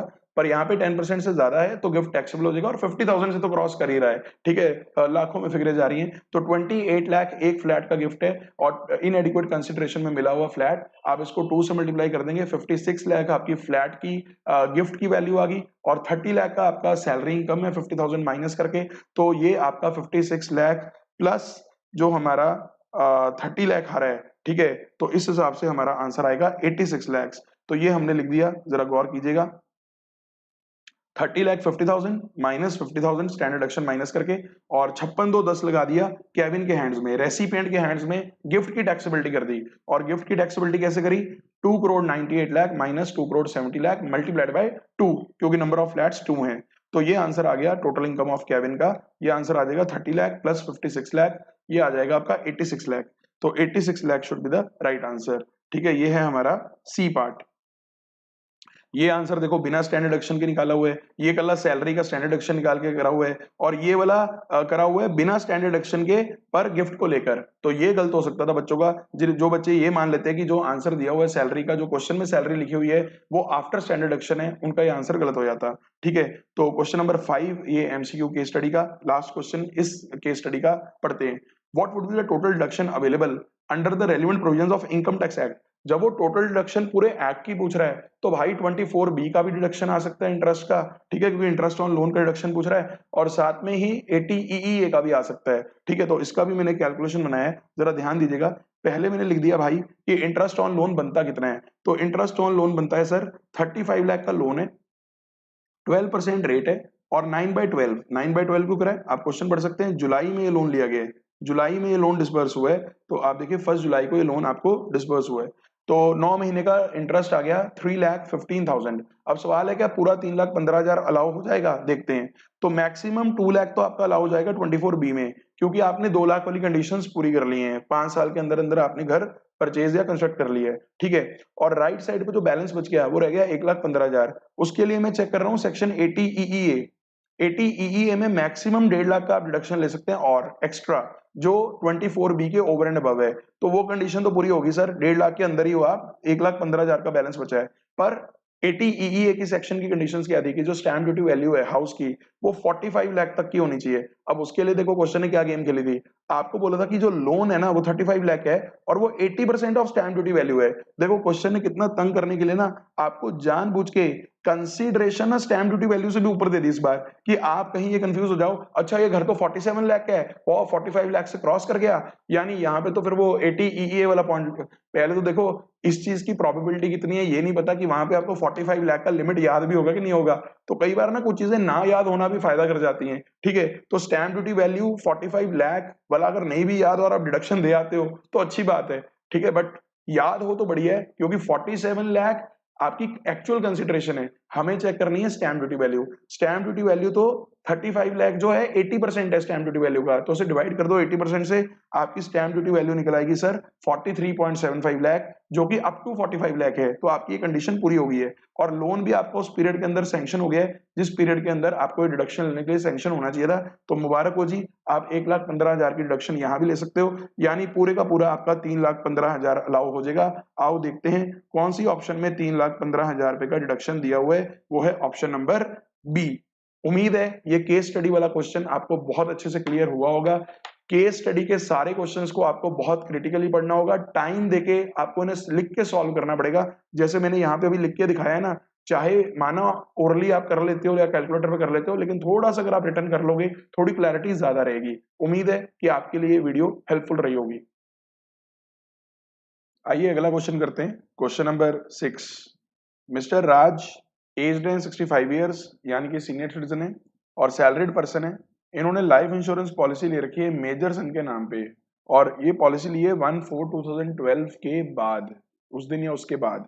तो यहाँ आपको ध्यान होगा जो सम एश्योर्ड होता है मैक्सिमम उसका 10% प्रीमियम आप अलाउ करवा सकते हो। सर पर सवाल है क्या मेजर सन का भी अगर लाइफ इंश्योरेंस ले रहे हैं तो क्या वो अलाउ हो जाता है? द आंसर इज यस, क्योंकि 80C में लिखा हुआ है सेल्फ स्पाउस चिल्ड्रन, मेजर हो माइनर हो कोई फर्क नहीं पड़ेगा, आप डिडक्शन ले सकते हैं, बट मैक्सिमम डिडक्शन मिलती है 10% ऑफ सम एश्योर्ड। और यही अगर पॉलिसी कोई डिसेबल्ड या कोई डिसीज वाले बंदे के नाम पे ली गई है तो वहां 15% हो जाता है सम एश्योर्ड का, बट हमारे यहाँ क्वेश्चन में कुछ ऐसा मेंशन नहीं है, तो हमें 10% वाला पॉइंट लगाना पड़ेगा। और 10% जब आप निकालोगे सम एश्योर्ड का 16 लाख का 10% 1,60,000, पर प्रीमियम पेबल है 170, तो हम तो सिर्फ 160 अलाउ करेंगे। बट 160 में भी आपको ध्यान होगा जो 80C सेक्शन है उसका जो मैक्सिमम डिडक्शन है वो 1,50,000 है। अब 150 से ज्यादा का डिडक्शन ले नहीं सकते 80C में, तो 80C का यहाँ जो डिडक्शन आएगा वो आएगा जी 1,50,000। ठीक है, क्वेश्चन में हमसे टोटल डिडक्शन मांगी है तो 80C तो हमने निकाल ली 1,50,000। आगे मेडिकल पॉलिसी भी है, मेडिकल पॉलिसी 80D में इसका प्रीमियम अलाउ होता है, 10 लाख का पॉलिसी है। सेल्फ और स्पाउस का दोनों का वो प्रीमियम पे कर रहा है 1 नवंबर 21 को। तो self spouse dependent children in सब का प्रीमियम आप मैक्सिमम अलाउ करवा सकते हो 25,000, पर अगर कोई सीनियर सिटीजन है जिसके नाम पे पॉलिसी ली जा रही है तो मैक्सिमम हो जाता है 50,000, क्योंकि फर्स्ट लाइन में बता रखा है सीनियर सिटीजन है मिस्टर राज और इनके नाम पे पॉलिसी ली गई है सेल्फ एंड वाइफ, सेल्फ के नाम पे ली गई है, तो आप 50,000 वाला लिमिट लगाएंगे। ठीक है, बट आगे इस क्वेश्चन में पॉइंट और है कि 5 इयर्स की वैलिडिटी है इस पॉलिसी की, और ये पॉलिसी ली गई है 1 नवंबर को, प्रीमियम पे करा गया 180। तो आपको ध्यान होगा अगर इस तरह से लमसम पेमेंट की जाती है 5 इयर्स की तो ये एक साल में अलाउ नहीं होगा पूरे का पूरा, ये आपको अलाउ करना पड़ेगा उतने प्रीवियस ईयर्स के अंदर जितने प्रीवियस ईयर्स के लिए पॉलिसी इफेक्ट में रहेगी।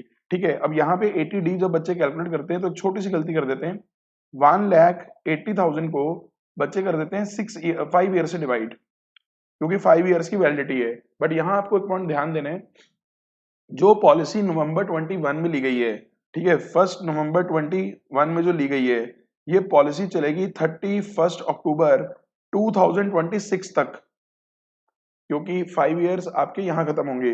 तो यहां से अगर आप प्रीवियस ईयर कैलकुलेट करोगे तो प्रीवियस ईयर 21-22 से स्टार्ट करोगे, 22-23, 23-24, 24-25, 21-22, 22-23, उसके बाद 1 सेकेंड, 21-22, 22-23, 23-24, 24-25, 25-26, और हमें जाना है 26-27 तक, क्योंकि 26-27 तक हमारी ये पॉलिसी चल रही है। तो आप 5 ईयर से ना डिवाइड करके जरा नोटिस करें 1, 2, 3, 4, 5, 6, आपको इसे डिवाइड करना पड़ेगा 6 ईयर से। तो 1,50,000 को जब आप 6 ईयर से डिवाइड करोगे तो ये आपका आ जाएगा 30,000। और क्योंकि यहाँ सीनियर सिटीजन है, मैक्सिमम लिमिट 50,000 का लगेगा, तो आपका जो टोटल आंसर आएगा डिडक्शन का वो आएगा 1,80,000। तो आपका ऑप्शन आएगा डी। तो गलतियां इन्होंने करवानी है, ये 5 ईयर से करके करा हुआ है, 186 आता, 36,000 आता ना फिर उस केस में अगर आप 5 ईयर से डिवाइड करते, ठीक है। तो एक आधा वो भी गलती, अगर आप 150 वाला लिमिट का ध्यान ना देते तो 160 से करते।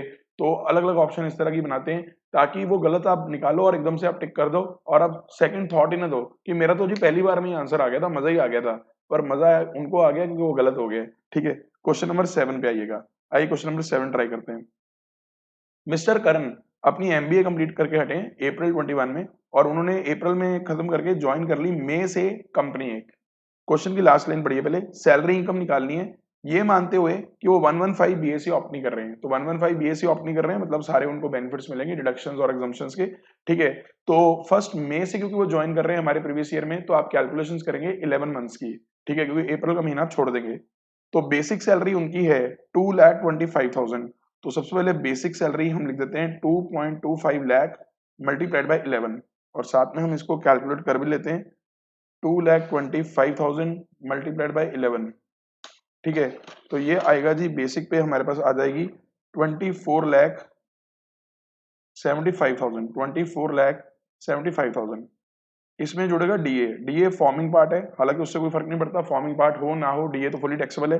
तो डीए जो है ना, डीए है इसी फिगर का, ये है 12%। तो ये आ गया जी 2,97,000, ठीक है जी। उसके बाद हमारे पास आगे क्वेश्चन कह रहा है उन्होंने कंट्रीब्यूट करा है 11% ऑफ हिज पे मतलब यहाँ पे बेसिक पे and DA towards RPF and the company also contribute the same amount.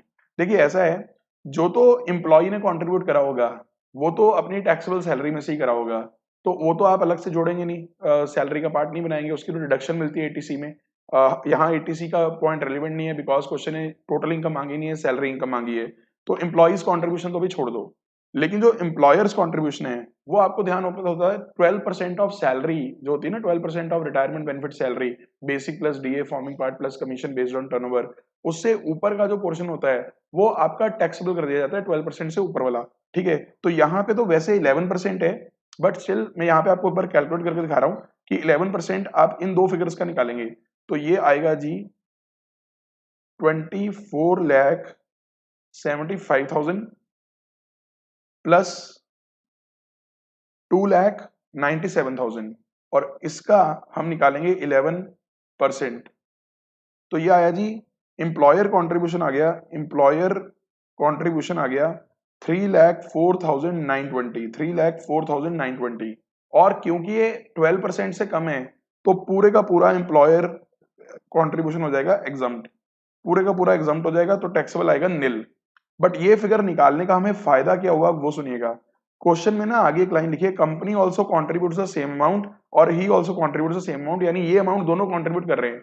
अब एम्प्लॉयर का कॉन्ट्रीब्यूशन तो एग्जम्प्ट हो गया, ठीक है, लेकिन जो एम्प्लॉय ने कॉन्ट्रीब्यूट करा है उसका जो 2.5 लाख से ऊपर वाला पोर्शन है, ठीक है, वो उसका जो इंटरेस्ट है, आप देखिए यहाँ पे एक्यूमुलेटेड इंटरेस्ट दे रखा है on provident fund, it is 49325।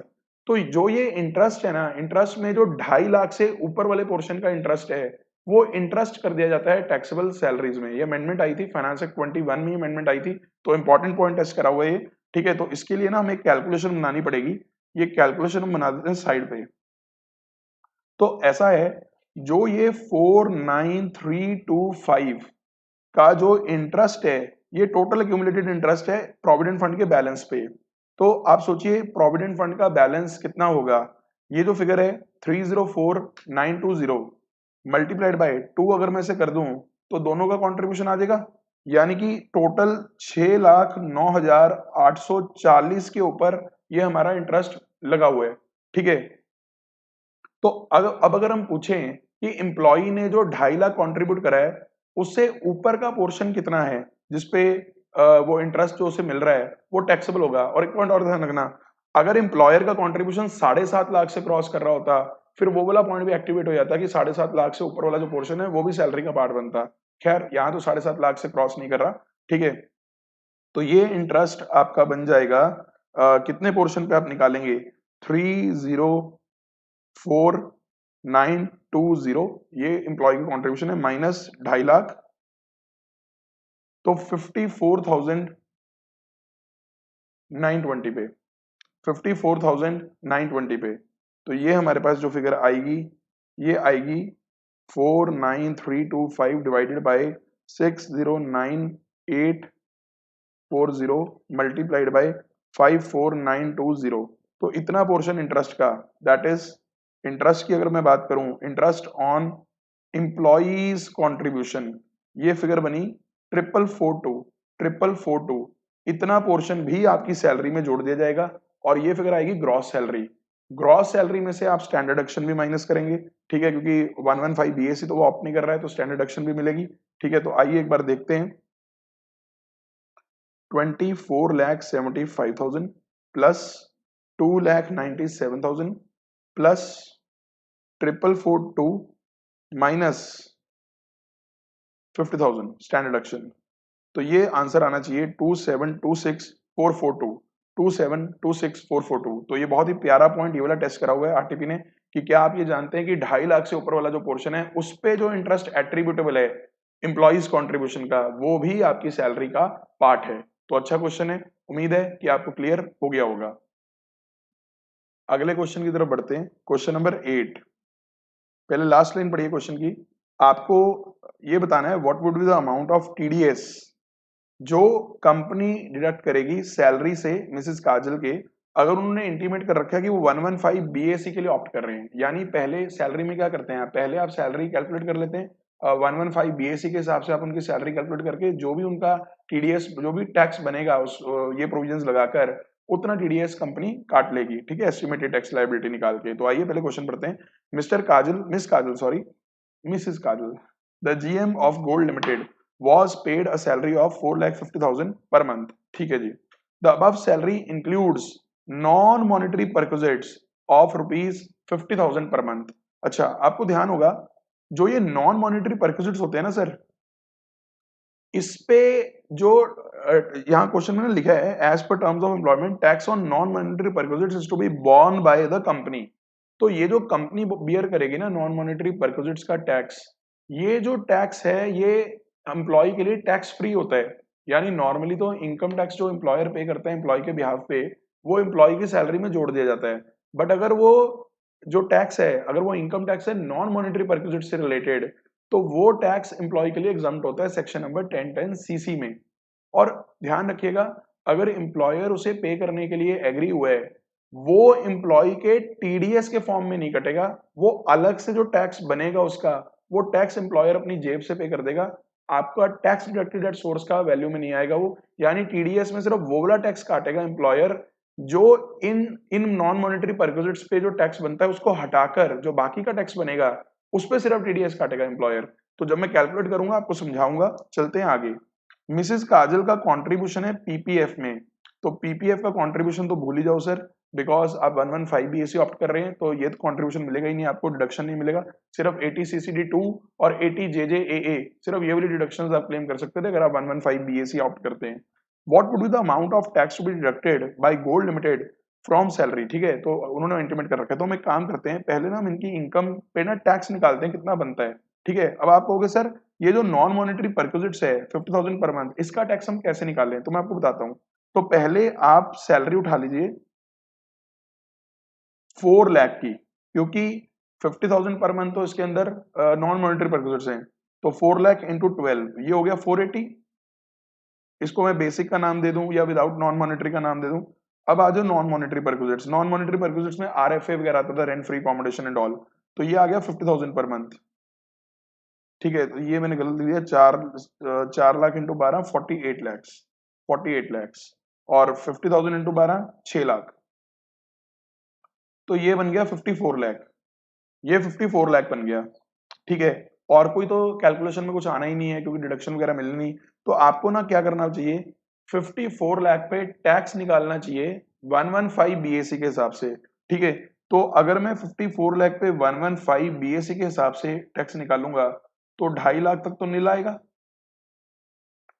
2.5 से लेके 5 लाख तक 12,500, 5 लाख से लेके 7.5 लाख तक आपको ध्यान होगा 2.5 लाख लेफ्ट साइड पे बढ़ाना है और राइट साइड पे आपको रेट बढ़ाना है 5% से। ठीक है, तो ये हो जाएगा 10% हो जाएगा ना। तो 2.5 लाख पे 2.5 लाख पे 10% 25,000, क्योंकि 2.5 लाख से 5 लाख 5% था, फिर 5 लाख से 7.5 लाख 10% हो जाएगा, फिर 7.5 लाख से 10 लाख तक यहां हो जाएगा 7.5%, सॉरी 15%। ठीक है, तो यहां पे आपका आएगा 2.5 लाख मल्टीप्लाइड बाय, अभी हम 5, 10 और 15, तो ये आ गया 37,500। उसके बाद 10 लाख से 12.5 लाख, इस पे आपका आएगा 20%, 12.5 लाख से 15 लाख तक आएगा 25%, और 15 लाख से ऊपर जितना भी होगा उस पे आएगा 30%। तो इस तरह से स्लैब होती थी 115 बीएससी की। ठीक है, तो ये जो हमारी फिगर है 12.5 लाख तक की 2.5 लाख, तो 2.5 लाख पे 20% ये आ जाएगा 50,000। उसके बाद 2.5 लाख पे 25%, यानी कि 2.5 लाख मल्टीप्लाइड बाय 25%, ये आ गया 62,500। और 15 लाख से जितना भी ऊपर है, कितना ऊपर है जी, 54 लाख पे है ना, 54 लाख माइनस 15 लाख, तो ये आ गया 39 लाख, इसके ऊपर लग जाएगा रेट 30%, तो ये आ गया जी 11,70,000, 11,70,000। अब एक काम करते हैं, सारे टैक्सेस को जोड़ लेते हैं, प्लस 50,000 प्लस 37,500 प्लस एक और 37,500, वो दोनों को इकट्ठा कर लिया 25 और 12,500 को, ये आ गया जी 13,57,500। ये टैक्स लाइबिलिटी, ये टैक्स बना इनका 13,57,500, ये टैक्स विदाउट सेस बना है, विदाउट सेस। इसमें आप जोड़ लीजिए हेल्थ एंड एजुकेशन सेस, और हेल्थ एंड एजुकेशन सेस से पहले आपको ध्यान देना पड़ेगा सरचार्ज भी लगाना पड़ेगा, क्योंकि 50 लाख से ऊपर की इनकम है, ध्यान रखिएगा 50 लाख से ऊपर की इनकम है तो यहाँ पे सरचार्ज लग जाएगा 10%, सरचार्ज लग जाएगा 10%, तो 10% आ गई 135750, तो इसी में हमने प्लस कर दिया 135750, तो ये आ गया जी 14,93,250, और इसमें हम लोग अब जोड़ेंगे, प्लस करेंगे 4%, तो ये आ गया जी, जोड़ के ये फिगर आ गई 15,52,980। ध्यान रखिएगा, ये जो भी आपने टैक्स निकाला ना बेटा, ये टैक्स निकला है टोटल इनकम पे इंक्लूडिंग नॉन मॉनेटरी परक्विजिट्स। पर क्वेश्चन ने तो कहा था कि नॉन मॉनेटरी परक्विजिट्स का टैक्स तो हमारे एम्प्लॉयर जी पे करेंगे, तो उसका टीडीएस नहीं कटेगा। तो आप एक काम कीजिए, इसमें से अब आप माइनस कीजिए कि नॉन मॉनेटरी परक्विजिट्स पे टैक्स कितना बनता है। तो नॉन मॉनेटरी का परक्विजिट्स का टैक्स कैसे निकालेंगे आप, वो ना आपको प्रोपोर्शनेटली निकालना पड़ेगा।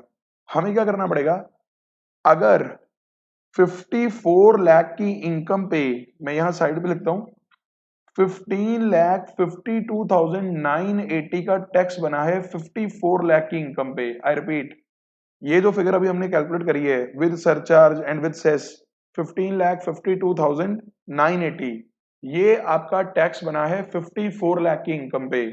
तो इसमें से अगर मैं आपसे पूछूं कि जो नॉन मॉनेटरी परक्विजिट्स का पोर्शन है उस पे कितना टैक्स लग रहा है, तो आप ये प्रोपोर्शनेटली निकाल सकते हैं। ठीक है, तो ये हम कैलकुलेट करते हैं, डिवाइडेड बाय, अच्छा एक बात और, सरचार्ज में ना एक मार्जिनल रिलीफ का भी कॉन्सेप्ट था, लेकिन आपको ध्यान होगा मार्जिनल रिलीफ ना वहीं पे ज्यादा एप्लीकेबल होता था जहां जैसे 50 लाख से जस्ट थोड़ी सी इनकम ऊपर होती थी, कि इनकम थोड़ी सी बढ़ी है लेकिन टैक्स बहुत ज्यादा बढ़ जाता था, इनकम से भी बहुत ज्यादा बढ़ जाता था, तो रिलीफ मिलता था। अब 50 लाख से 54 लाख पे आप पहुंच गए हो, तो यहाँ रिलीफ वगैरह का कैलकुलेशन अगर आप करोगे भी तो बनेगा नहीं, ठीक है, रिलीफ आएगा नहीं कोई, आप कैलकुलेट करके देख लीजिएगा, ठीक है जी। तो यहाँ पे हम डिवाइड करेंगे 54 लाख से और इसको मल्टीप्लाई कर देंगे हम 6 लाख से। तो ये जो पोर्शन है ना 1,72,533 रुपीज, 553 रुपीज, ये पोर्शन तो नॉन मॉनेटरी परक्विजिट्स का टैक्स बन गया। तो अब एक काम और कीजिएगा, टोटल टैक्स बनता है उनका 15,52,980, ठीक है। तो हम क्या करेंगे, 15,52,980 में से हम माइनस कर देंगे ये पोर्शन जो नॉन मॉनेटरी परक्विजिट्स का टैक्स बनता है, बाकी का कंपनी टीडीएस काट लेगी। तो ये फिगर बनी जी 13,80,427 रुपीज, यानी कि ए पार्ट, ठीक है। तो एक बार हम लोग ये वाले क्वेश्चंस के आंसर आप देख लेना, आपके चेक को कर लेना कि ये सारे के सारे ठीक हैं। उम्मीद है कि आपको आठों के आठों एमसीक्यूज क्लियर हैं। चलिए डिस्क्रिप्टिव आंसर स्टार्ट करते हैं। क्वेश्चन नंबर 9 पढ़िएगा मेरे साथ साथ। मिस्टर धानुष एक इंडियन सिटीजन है, उम्र है 35 ईयर्स और वर्क कर रहे हैं एबीसी लिमिटेड मुंबई में। उनको जॉब ऑफर मिल गया यूएसए से पिछले प्रीवियस ईयर में और वो इंडिया छोड़ के पहली बार चले गए। एक काम करते हैं, पहले क्वेश्चन की रिक्वायरमेंट पढ़ते हैं। क्वेश्चन मांग क्या रहा है, इनकम्स दे रखी है, क्वेश्चन है रेजिडेंशियल स्टेटस और उसकी टोटल इनकम मांगी है, ठीक है। तो पहले स्टेटस के लिए आपको पता ही है दिन वगैरह चाहिए होते हैं। तो left India for the first time, एक बात ध्यान रखना, अगर पिछले साल में वो पहली बार इंडिया छोड़ के गए हैं तो अगर ये कहीं रेजिडेंट बन गए तो एक बात तो पक्की है, पक्का ऑर्डिनरी रेजिडेंट बनेंगे, क्योंकि दोनों एडिशनल कंडीशंस ये पूरी कर लेंगे, 730 डेज वाली भी और 10 में से 2 इयर्स रेजिडेंट वाली भी, ठीक है। पर देखते हैं पहले रेजिडेंट बनते हैं कि नहीं। ध्यान रखिएगा इंडियन सिटीजन है, इंडियन सिटीजन देखते ही ना माइंड में आती है स्पेशल कैटेगरी, जहां सिर्फ हम 182 डेज और मोर वाली कंडीशन चेक करते थे, ठीक है। बट पूरा पढ़ते हैं पहले। अब ये इंडिया के बाहर सेटल हो गए एक तरह से, क्योंकि बाहर जाके एम्प्लॉयमेंट कर रहे हैं और अब ये इंडिया विजिट कर रहे हैं। तो आपको ध्यान होगा स्पेशल कैटेगरी में एक पॉइंट था, इंडियन सिटीजन और a person of Indian origin who is being outside India, जो इंडिया के बाहर है, comes for a visit in India. तो ऐसे बंदे के लिए हम लोग बोलते थे कि अगर ये बंदा 182 डेज और मोर रहेगा ड्यूरिंग द प्रीवियस ईयर तो ही ये इंडिया का रेजिडेंट बनेगा, वरना नहीं। पर इसमें भी एक पॉइंट आया था, अमेंडमेंट हुई थी, जिसमें ये लिखा था कि अगर ऐसा व्यक्ति की ग्रॉस इनकम जो है, जो इनकम जो इंडिया से कमा रहा है, वो मतलब income from foreign sources income छोड़ के जो इनकम है, अगर वो इनकम इनकी 15 लाख से क्रॉस कर जाती है, ठीक है। और इस इनकम में ना ध्यान रखिएगा, अगर कोई income business control from India या प्रोफेशन सेटअप इन इंडिया वाले से भी अगर कोई इनकम हो रही है, उसको आपने फॉरेन सोर्सेज इनकम नहीं मानना, यानी उसको भी कंसिडर करना है 15 लाख निकालते हुए। और अगर 15 लाख से वो क्रॉस कर रही हुई, तो अगर ऐसा व्यक्ति 120 डेज के लिए भी इंडिया में रहता है तो ऐसे केस में उसको हम लोग इंडिया का रेजिडेंट बना देंगे, ठीक है। तो अभी देखते हैं, पहले तो ना इन्होंने बता रखा है इस प्रीवियस ईयर में वो कितने दिन इंडिया में आए हैं। तो देखते हैं जी, हम डेज को कैलकुलेट कर लेते हैं, इंडिया में कितनी देर वो रहे हैं इस प्रीवियस ईयर के अंदर, जरा गौर कीजिएगा। मई के डेज हो गए 7, 31 माइनस 25 6, एक दिन और जोड़ेंगे क्योंकि 25 इंक्लूड करना है, तो 7 डेज। 30 डेज जून के, 31 डेज जुलाई के, 31 डेज अगस्त के और 22 डेज सितंबर के। तो अगर हम इसको टोटल करें 37 प्लस 62 प्लस 22, तो ये आ गया 121 डेज। तो ध्यान रखिएगा, अगर इनकी इनकम फॉरेन सोर्सेज वाली इनकम छोड़ के अगर 15 लाख से क्रॉस कर रही हुई तो ये इंडिया के रेजिडेंट बन जाएंगे। और अगर ऐसा बंदा रेजिडेंट बनता है ना, ध्यान रखिएगा, ये हमेशा नॉट ऑर्डिनरी रेजिडेंट बनेगा अगर ये बंदा रेजिडेंट बना तो, क्योंकि ऐसे बंदे हमेशा जो 120 डेज वाली कंडीशन पूरी करके अगर रेजिडेंट बनते हैं तो हमेशा नॉट ऑर्डिनरी रेजिडेंट बनते हैं, ऐसा सेक्शन 6 क्लॉज नंबर 6 में लिखा हुआ है, ठीक है। तो आइए इनकी अब इनकम्स देखते हैं क्या क्या है। तो हम ना देखते हैं, फॉरेन सोर्सेज की इनकम छोड़ दो, तो जो पहली इनकम है वो यूएसए की सैलरी है, फॉरेन सोर्स इनकम है, छोड़ दो। अगली income dividend from Indian company है, ये जोड़ लो, ये इंडियन इनकम है, ठीक है। एग्रीकल्चरल इनकम इन पंजाब, ये एग्जाम्प्ट होती है, ये भी छोड़ दो। जो लखनऊ की प्रॉपर्टी इनकम से रेंटल इनकम है, ये भी इंडिया की इनकम है, फॉरेन सोर्सेज की इनकम नहीं है। तो 4 लाख की इनकम है, पर क्योंकि रेंटल इनकम है हाउस प्रॉपर्टी की तो स्टैंडर्ड डिडक्शन भी मिलेगा। तो 4 लाख में से 30% गया, वो आ गया जी 1,20,000। तो ये बाकी बचेगा 2,80,000, 280, तो ये भी जोड़ लो। और जो प्रोफेशन वो यूएसए में कर रहे हैं, जिसका पैसा भी यूएसए में मिल रहा है, लेकिन ये सेटअप इंडिया में हुआ था। वैसे तो ये income accruing rising abroad received abroad है, पर जब ये 15 लाख वाला लिमिट आपको चेक करना है, तब इस इनकम को आपने फॉरेन सोर्सेज इनकम नहीं मान के चलना, यानी इस 6 लाख को भी आप जोड़ लेंगे। तो ये बनता है टोटल 14,30,000। पर क्योंकि 15 लाख क्रॉस नहीं कर रहा, तो इन पे 120 डेज वाली कंडीशन एप्लीकेबल नहीं होगी। इनको हम इंडिया का रेजिडेंट तभी बनाएंगे अगर ये 182 डेज और मोर रहेंगे स्पेशल कैटेगरी में, और 120 डेज वाले के साथ ना हमें 365 डेज वाली भी कंडीशन चेक करनी होती है, वो भी इररिलेवेंट होगी अब, हालांकि वो पूरी हो रही है पर हम चेक ही नहीं करेंगे उस बंदे के लिए, ठीक है। तो क्योंकि 182 डेज ये नहीं रह रहे इंडिया में इस प्रीवियस ईयर में, तो ये बन गए नॉन रेजिडेंट। और नॉन रेजिडेंट के लिए आपको पता होगा कि सिर्फ income accruing arising in India और इनकम रिसीव्ड इन इंडिया और deemed to received in India, सिर्फ ये वाली इनकम्स इंडिया में टैक्सेबल होती हैं। तो पहली इनकम तो यूएसए की है, फॉरेन इनकम है, ये छोड़ दो। दूसरी इनकम टैक्सेबल हो जाएगी, तीसरी इनकम तो एग्जम्प्ट है, तीसरी इनकम तो एग्जम्प्ट है, इसको तो हमने जोड़ना ही नहीं इनकम में। अगली इनकम टैक्सेबल हो जाएगी 2,80,000। और अब जो ये यूएसए वाली इनकम है ना, ध्यान रखना, क्योंकि ये इनकम एक्रूइंग राइजिंग अब्रॉड है एंड रिसीव्ड अब्रॉड है और बंदा है नॉन रेजिडेंट, तो आप इसको भी टैक्सेबल नहीं करेंगे। तो आइए फटाफट से मैं इनका एक बार सोल्यूशन दिखाता हूँ आरटीपी का। सबसे पहले तो इन्होंने वही 182 डेज वाली कंडीशन लिखी हुई है, और उसके बाद ये 15 लाख वाली कंडीशन लिखी हुई है कि अगर 15 लाख अगर क्रॉस हो रहा होगा पर्सन ऑफ इंडियन ओरिजिन या इंडियन सिटीजन का, और ये बंदा अगर 120 डेज भी इंडिया में आ जाता है तो ये, और 4 इयर्स में 365 डेज रहता है, तो ये रेजिडेंट बनेगा बट नॉट ऑर्डिनरी बनेगा। तो पहले इन्होंने ना इनकम निकाली हुई है इसकी कितनी बनती है, तो जो मैंने पहले कैलकुलेशन की थी 14,30,000 वाली, ये इनकम मैंने आपको बता दी कैसे कैलकुलेट होगी। इसके अंदर प्रोफेशनल सेटअप इन इंडिया वाली इनकम भी आपको कंसिडर करनी है, और क्योंकि ये 15 लाख से क्रॉस नहीं कर रहा और 121 डेज वो रह रहा है, तो ये बंदा बन गया नॉन रेजिडेंट। और नॉन रेजिडेंट की आप सिर्फ और सिर्फ एक तो डिविडेंड इनकम इंडियन कंपनी की, और एक जो ये प्रॉपर्टी इनकम है, ये दो चीजें आप टैक्सेबल करके टोटल आंसर आप निकाल देंगे 8,30,000। उम्मीद है आपको क्वेश्चन क्लियर है। अगले क्वेश्चन में बढ़ते हैं। अगला क्वेश्चन बहुत सिंपल है हाउस प्रॉपर्टी का। इसमें 3/4 पोर्शन सेल्फ ऑक्युपाइड है और 1/4 पोर्शन लेट आउट है, और साथ में अनरिलाइज रेंट वगैरह का भी पॉइंट है। तो मैं सिर्फ मेन पॉइंट डिस्कस कर देता हूँ। अनरिलाइज रेंट के आप दो आंसर करके आ सकते हैं। एक आईसीआई जो मेन सोल्यूशन कर रहा है, दैट इज एक्चुअल रेंट निकालते हुए आप अनरिलाइज रेंट वही माइनस कर लीजिए, तो जीएवी जो आपकी निकलेगी वो अनरिलाइज रेंट कम होके निकलेगी, अगर वो वाला क्लॉज चूज हुआ एक्चुअल रेंट वाला। क्योंकि अगर एक्सपेक्टेड रेंट वाला क्लॉज चूज हो गया, फिर एक्सपेक्टेड रेंट आपकी जीएवी बन जाएगी, फिर आपको अनरिलाइज रेंट का बेनिफिट ही नहीं मिलता, जो कहीं ना कहीं थोड़ा सा इलॉजिकल है। इसीलिए जो इनकम टैक्स के रिटर्न फॉर्म्स हैं वो ये बोलते हैं कि पहले आप जीएवी कैलकुलेट कर लो एक्सपेक्टेड रेंट और एक्चुअल रेंट को कंपेयर करके, विच एवरेज हायर करके। इसमें अभी अनरिलाइज रेंट माइनस मत करना, और एक बार हायर चूज करने के बाद जो भी जीएवी आएगी उसमें से अनरिलाइज रेंट अलग से माइनस करना। तो ऐसे केस में अनरिलाइज रेंट की हमेशा डिडक्शन मिलेगी आपको। तो हमारे आरटीपी ने भी कुछ ऐसा ही करा है। जो मेन आंसर करा है वो तो आईसीआई के जो मटेरियल में करा हुआ है उसके हिसाब से ही करा हुआ है, जो एक्चुअल रेंट की कैलकुलेशन है वहीं से अनरिलाइज रेंट माइनस कर रखा है, ठीक है।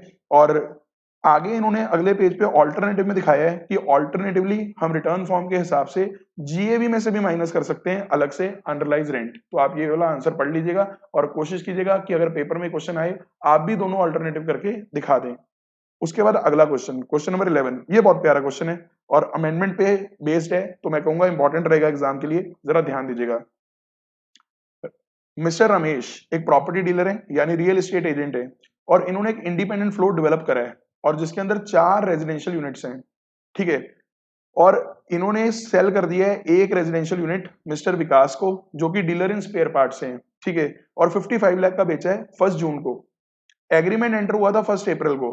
और आपको ध्यान होगा एक ना कंडीशन थी कि अगर कोई रियल एस्टेट डीलर अगर कोई डेवलप करके प्रोजेक्ट फर्स्ट टाइम अलॉट कर रहा है, क्वेश्चन में लिखा भी हुआ है कि फर्स्ट टाइम अलॉटमेंट वाली ये सारे के सारे फ्लैट्स बिके हैं। तो ऐसे में हमने ये सीखा हुआ है कि अगर 12 नवंबर 2020 से लेके 30 जून 2021 के बीच में अगर ट्रांसफर होगी, तो जो रियल एस्टेट डीलर है ना उसका जब आप वो निकालेंगे पीजीबीपी 43 सीए सेक्शन लगता है यहाँ, तो 43 सीए बोलता है आप स्टैम्प ड्यूटी वैल्यू से आंसर करेंगे। अगर आपकी sale consideration stamp duty value से कम है तो आप स्टैम्प ड्यूटी वैल्यू से आंसर करेंगे। पर अगर इन दोनों में 10% का डिफरेंस है स्टैम्प ड्यूटी वैल्यू और सेल कंसिडरेशन में, यानी सेल कंसिडरेशन का 110% निकाल के अगर स्टैम्प ड्यूटी वैल्यू उससे भी ज्यादा ज्यादा ऊपर है, फिर आप स्टैम्प ड्यूटी वैल्यू से आंसर करते थे। पर यहाँ अमेंडमेंट थी कि अगर फर्स्ट टाइम अलॉट हो रहा है और फ्लैट जो है वो 2 करोड़ से क्रॉस नहीं कर रही उनकी वैल्यू, और ट्रांसफर हो रही है फर्स्ट टाइम अलॉटमेंट में, और 12 नवंबर 2020 से लेकर 30 जून 2021 के बीच हो रही है, जो कि इस क्वेश्चन में हो रही है क्योंकि 1 जून 2021 की ट्रांसफर है जो मिस्टर विकास को ट्रांसफर करा गया है फ्लैट। तो ऐसे में हम आपको प्राइस का जो लिमिट देंगे वो 120% देंगे, ठीक है। तो एक्चुअल कंसिडरेशन का 120% निकालना। अगर स्टैम्प ड्यूटी वैल्यू उसके बीच में आ रही है फिर तो एक्चुअल कंसिडरेशन से ही आंसर कर देना, फिर स्टैम्प ड्यूटी वैल्यू से आंसर मत करना पीजीबीपी का।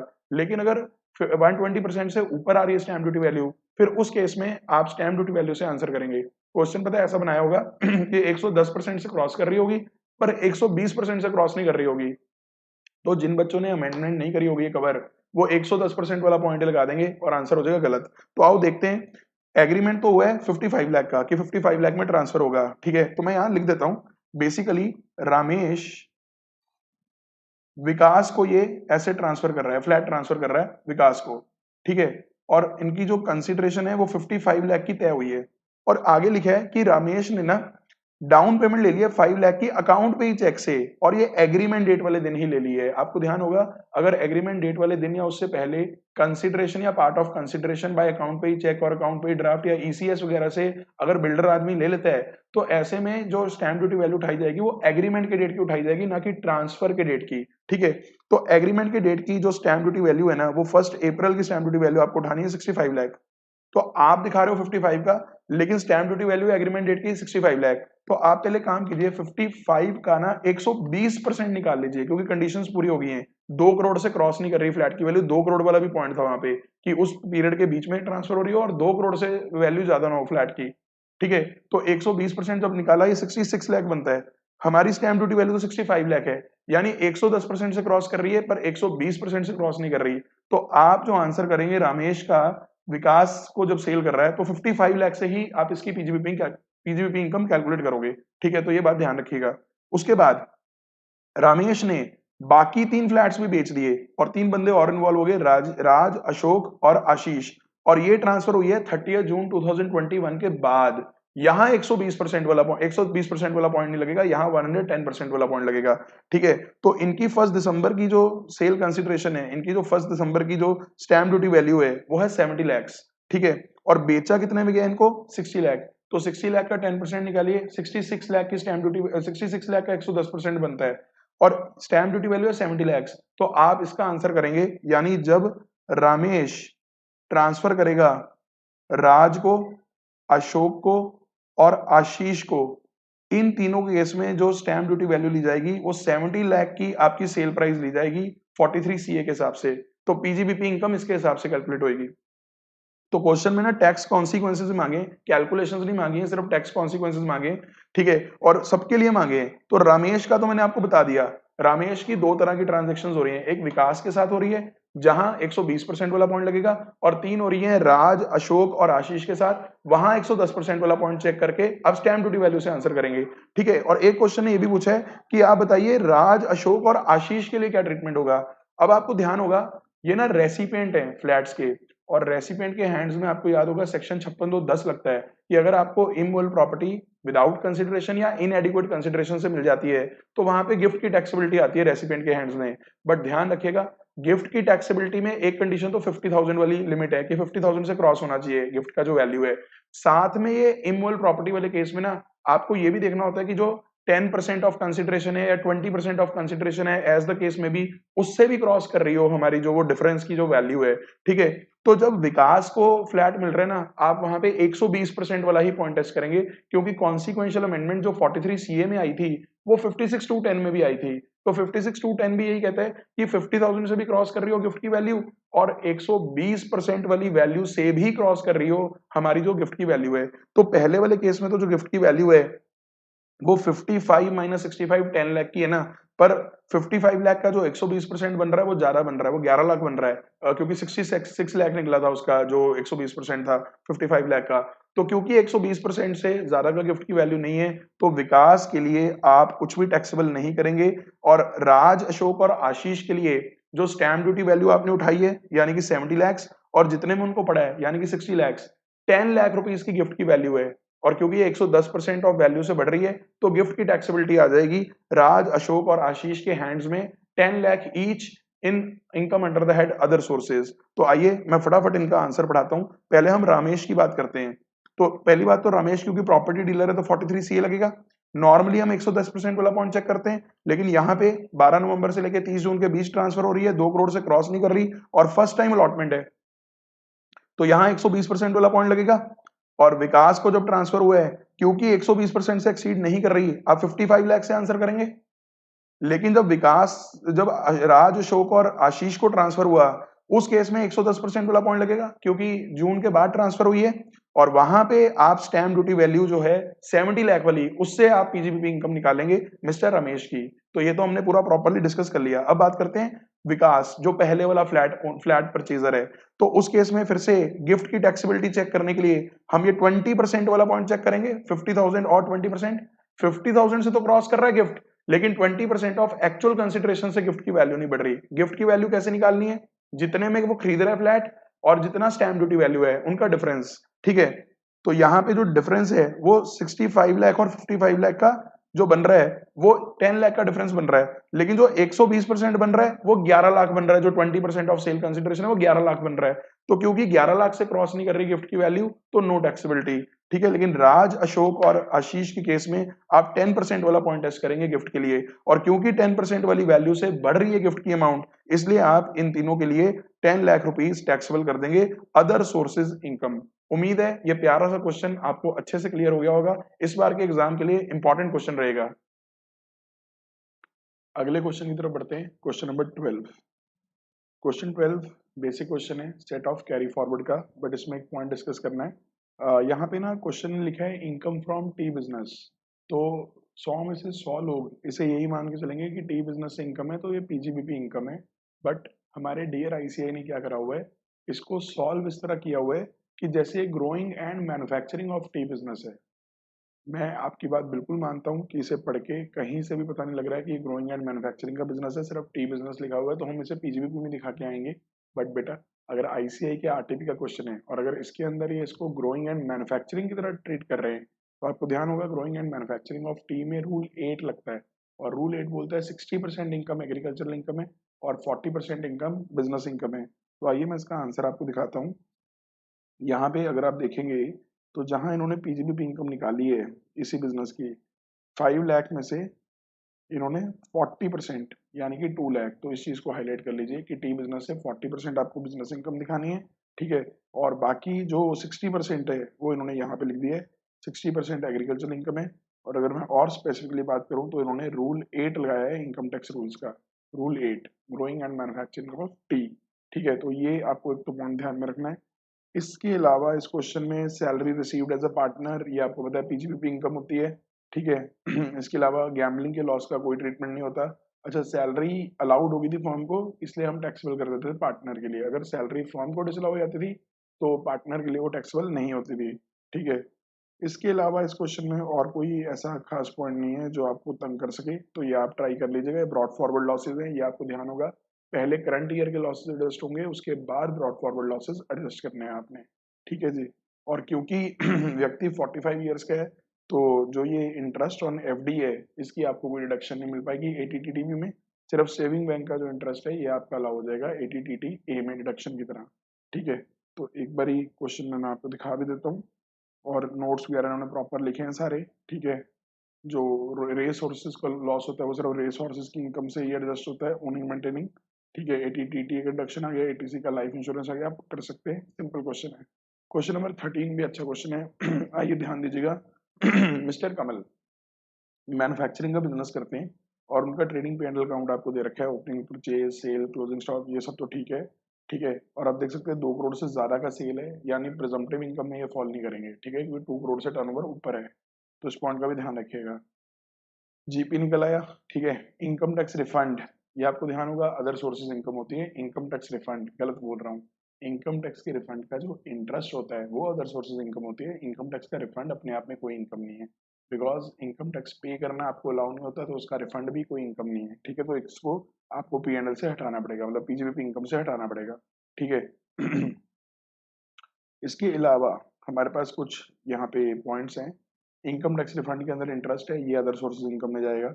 बोनस वगैरह पेड है दिसंबर के अंदर, ध्यान रखना दिसंबर 21 में पे हो गया, यानी ये तो प्रीवियस ईयर में पे हो गया, तो 43B लगता था बोनस के ऊपर, पर ये तो प्रीवियस ईयर के अंदर ही पे हो गया तो अलाउड है, ठीक है। अब ये पॉइंट सुनेगा ध्यान से, एडवर्टीजमेंट वाला कहता है जो एडवर्टीजमेंट एक्सपेंस है ना उसके अंदर 2500 शामिल है एडवर्टीजमेंट का, published in a souvenir issued by a political party, the payment is made by an account payee cheque. चलो पेमेंट चेक से करिए तो बड़ा अच्छा करा, पर आपको ना एक सेक्शन ध्यान होगा 37(2)(b) ये क्या बोलता है कि अगर पॉलिटिकल पार्टी को आप कोई खर्चा करते हो एडवर्टीजमेंट का, उसके सॉवेनिर में, पैम्फलेट में, मैगजीन में, कहीं भी, ये आपका बिजनेस एक्सपेंस नहीं है, आप इसको अलाउ नहीं करवा सकते बिजनेस में, तो ये डिसअलाउ तो होके ही रहेगा। तो आपको दिखाता हूँ 2500 रुपीज इन्होंने यहाँ पे डिसअलाउ करा होगा, 2500 रुपीज कहीं ना कहीं पे डिसअलाउ किया होगा। ये 1 लाख है। 1 सेकेंड, ये हमारी कितनी है? एडवर्टीजमेंट इंक्लूड्स 2500, ठीक है। तो एडवर्टीजमेंट के फॉर्म में हो सकता है इन्होंने, ये रहा, advertisement in the souvenir of a political party not allowable, ठीक है। 2500, 37 टू बी, ठीक है। अब यहाँ पे ना एक पॉइंट ध्यान रखिएगा, पॉलिटिकल पार्टीज को जो हम कंट्रीब्यूट करते थे उसका ना आपको रिडक्शन मिल जाता था 80 जीजीबी में या जीजीसी में। अब जीजीबी लगता है कंपनीज के लिए और जीजीसी लगता है नॉन कंपनीज पे। हमारे क्वेश्चन में तो मिस्टर कौन है, मिस्टर कमल, तो नॉन कंपनी है, तो जीजीबी तो नहीं लगेगा। बट अब यहाँ पे ना एक छोटा सा पॉइंट बहुत बारीकी का है, अगर आप एक्ट को जाके पढ़ते हैं तो एक्ट में हमें पता लगता है 80 जीजीबी क्या बोलता है कि जो आप कंट्रीब्यूट करोगे पॉलिटिकल पार्टीज को वो हम आपको रिडक्शन दे देंगे कंपनी के केस में। और कंट्रीब्यूशन का मतलब इन्होंने उठाया हुआ है कंपनीज एक्ट का सेक्शन 182, वहां ये मेंशन्ड है। और 182 सेक्शन जाके जब पढ़ते हैं कंपनीज एक्ट का, वहां ये पता लगता है कि अगर कंपनी ने कोई donation they the political party को, वो भी कंट्रीब्यूशन है। अगर कंपनी ने कोई एडवर्टीजमेंट वगैरह का एक्सपेंडिचर कर दिया, कोई सॉवेनियर के लिए स्पॉन्सर दे दिया या कोई वहां पे ऐड लगवा दी पैम्फलेट वगैरह में पॉलिटिकल पार्टी के, उसे भी कंट्रीब्यूशन माना जाएगा। बट ये पॉइंट सिर्फ कंपनीज के केस में एप्लीकेबल है। अगर नॉन कंपनी की बात करूं मैं, वहां 80 जीजीसी लगता है। जीजीसी में ऐसा कुछ नहीं लिखा हुआ कि अगर आप एडवर्टीजमेंट वगैरह भी करवा लोगे पॉलिटिकल पार्टी में वो भी कंट्रीब्यूशन है, वहां सिर्फ लिखा हुआ है donations made to political parties. तो आपको क्या ध्यान रखना है, सुनिएगा, चाहे कंपनी का क्वेश्चन आ जाए चाहे नॉन कंपनी का क्वेश्चन आ जाए, अगर एडवर्टीजमेंट पे खर्चा हुआ है पॉलिटिकल पार्टी के ऊपर, उसको आपने डिसअलाउ तो करना ही करना है। 37 टू बी में क्वेश्चन कोई भी आ जाए, अगर नॉन कंपनी का क्वेश्चन आया तो आप उसकी डिडक्शन अलाउ नहीं करके आएंगे 80 जीजीसी में। और अगर कंपनी का क्वेश्चन आ गया, जो कि आने के चांस कम है इंटर लेवल पे, तो उसकी आप डिडक्शन अलाउ करके आएंगे 80 जीजीबी में। यानी डिसअलाउंस तो दोनों में होनी है 37 टू बी का, लेकिन डिडक्शन जो अलाउ होनी है वो 80 जीजीबी में अलाउ होगी सिर्फ कंपनी को, एडवर्टीजमेंट के रिलेशन में पॉलिटिकल पार्टी वाले। 80 जीजीसी में अलाउ नहीं होगी। तो आपको मैं दिखाता हूँ, जब इन्होंने 2500 यहाँ आंसर में डिसअलाउ की है, वो तो की है, लेकिन नीचे जाके जब इन्होंने डिडक्शंस दी तो वहां 80 जीजीसी की डिडक्शन दी तो है, लेकिन ये सिर्फ 1 लाख वाली दी है, 2500 वाली नहीं दी। ये 1 लाख वाली कौन सी सर? आप देखिए, 1 लाख के बारे में भी एक इंफॉर्मेशन दे रखी है यहाँ पे कि 1 लाख रुपीज पॉलिटिकल पार्टी को डोनेशन के फॉर्म में भी आपने दिया है बाई चेक, सिर्फ ये वाला आपने डिडक्शन दिया है टीजीजीसी में। तो ये पॉइंट भी आप ध्यान रखिएगा, बच्चे हो सकता है गलती करते हैं 1,02,500 का डिडक्शन अलाउ कर दें, ठीक है। तो 2500 का डिडक्शन यहाँ नहीं अलाउ होगा, ये मैंने लिख के काट दिया, ठीक है। और 1 लाख जो नीचे वाला है, जो मैंने नीचे अलाउ करा है जीजीसी में, वो ऊपर तो डिसअलाउ होना ही है। यानी बिजनेस एक्सपेंस में आप अलाउ नहीं करवा सकते हो, नीचे जाके अलाउ होगा कि नहीं होगा? कंपनी के केस में चाहे डोनेशन दी हो चाहे एडवर्टीजमेंट करवाई हो, दोनों केस में अलाउ होगा। नॉन कंपनी के केस में, जैसे मिस्टर कमल का केस है यहाँ या कमलेश का केस है, तो यहाँ सिर्फ वो वाली डोनेशन अलाउ होगी जो एडवर्टीजमेंट के फॉर्म में नहीं है, क्योंकि नॉन कंपनी का क्वेश्चन है। आई होप आपको पॉइंट क्लियर है। तो 1 लाख रुपीज यहाँ अलाउ हो गया, 2500 यहाँ अलाउ नहीं हुआ। इसके अलावा इस क्वेश्चन में और क्या है जरा ध्यान दीजिएगा। एक पॉइंट इसके अंदर अच्छा है कि पेनल्टी लगी है non fulfilment of delivery of conditions. ये कोई वायलेशन ऑफ लॉ की पेनल्टी नहीं है, तो ये अलाउड है। सिर्फ जो पेनल्टी वायलेशन ऑफ लॉ की होती थी या पीनल इन नेचर की होती थी वो वाली अलाउ आपको नहीं होती थी, ठीक है। उसके बाद अब यहाँ पे एक पॉइंट मैं आपको और दिखाता हूँ।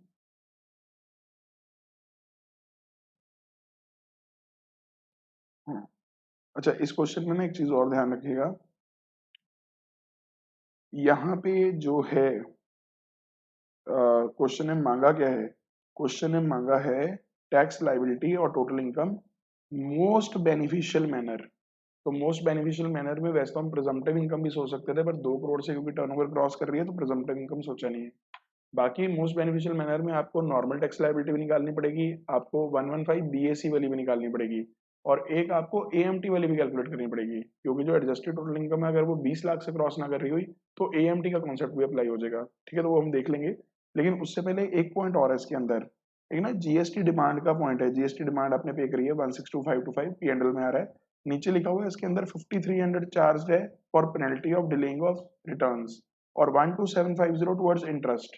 देखो इंटरेस्ट तो अलाउ हो जाएगा, लेकिन जो पेनल्टी पड़ी है आपको फॉर वायलेशन ऑफ लॉ या लॉ को आपने ठीक से कंप्लाई नहीं करा, उसके लिए जो आपको पेनल्टी पड़ी है वो आपकी डिसअलाउ हो जाएगी। तो देखते हैं इन्होंने कितना कितना डिसअलाउ करा है यहाँ पे। तो एक तो यहाँ पे इन्होंने डिसअलाउ कर दिया पेनल्टी रिटर्न्स वाली, ये डिसअलाउड हो जाएगी। इंटरेस्ट इन्होंने अलाउ कर दिया, ठीक है, बुक्स वाली डेप डिसअलाउ कर दी, इनकम टैक्स वाली अलाउ करेंगे, ठीक है। एक ये इंटरेस्ट पे हुआ है कोई लोन का, ये अगले पेज पे दिया हुआ है, इंटरेस्ट पे हुआ है, इस पे टीडीएस नहीं कटा, तो रेजिडेंट है सामने तो 30% डिसअलाउंस आ जाएगी 40A(1)(a) में, तो ये भी आप कर सकते हैं।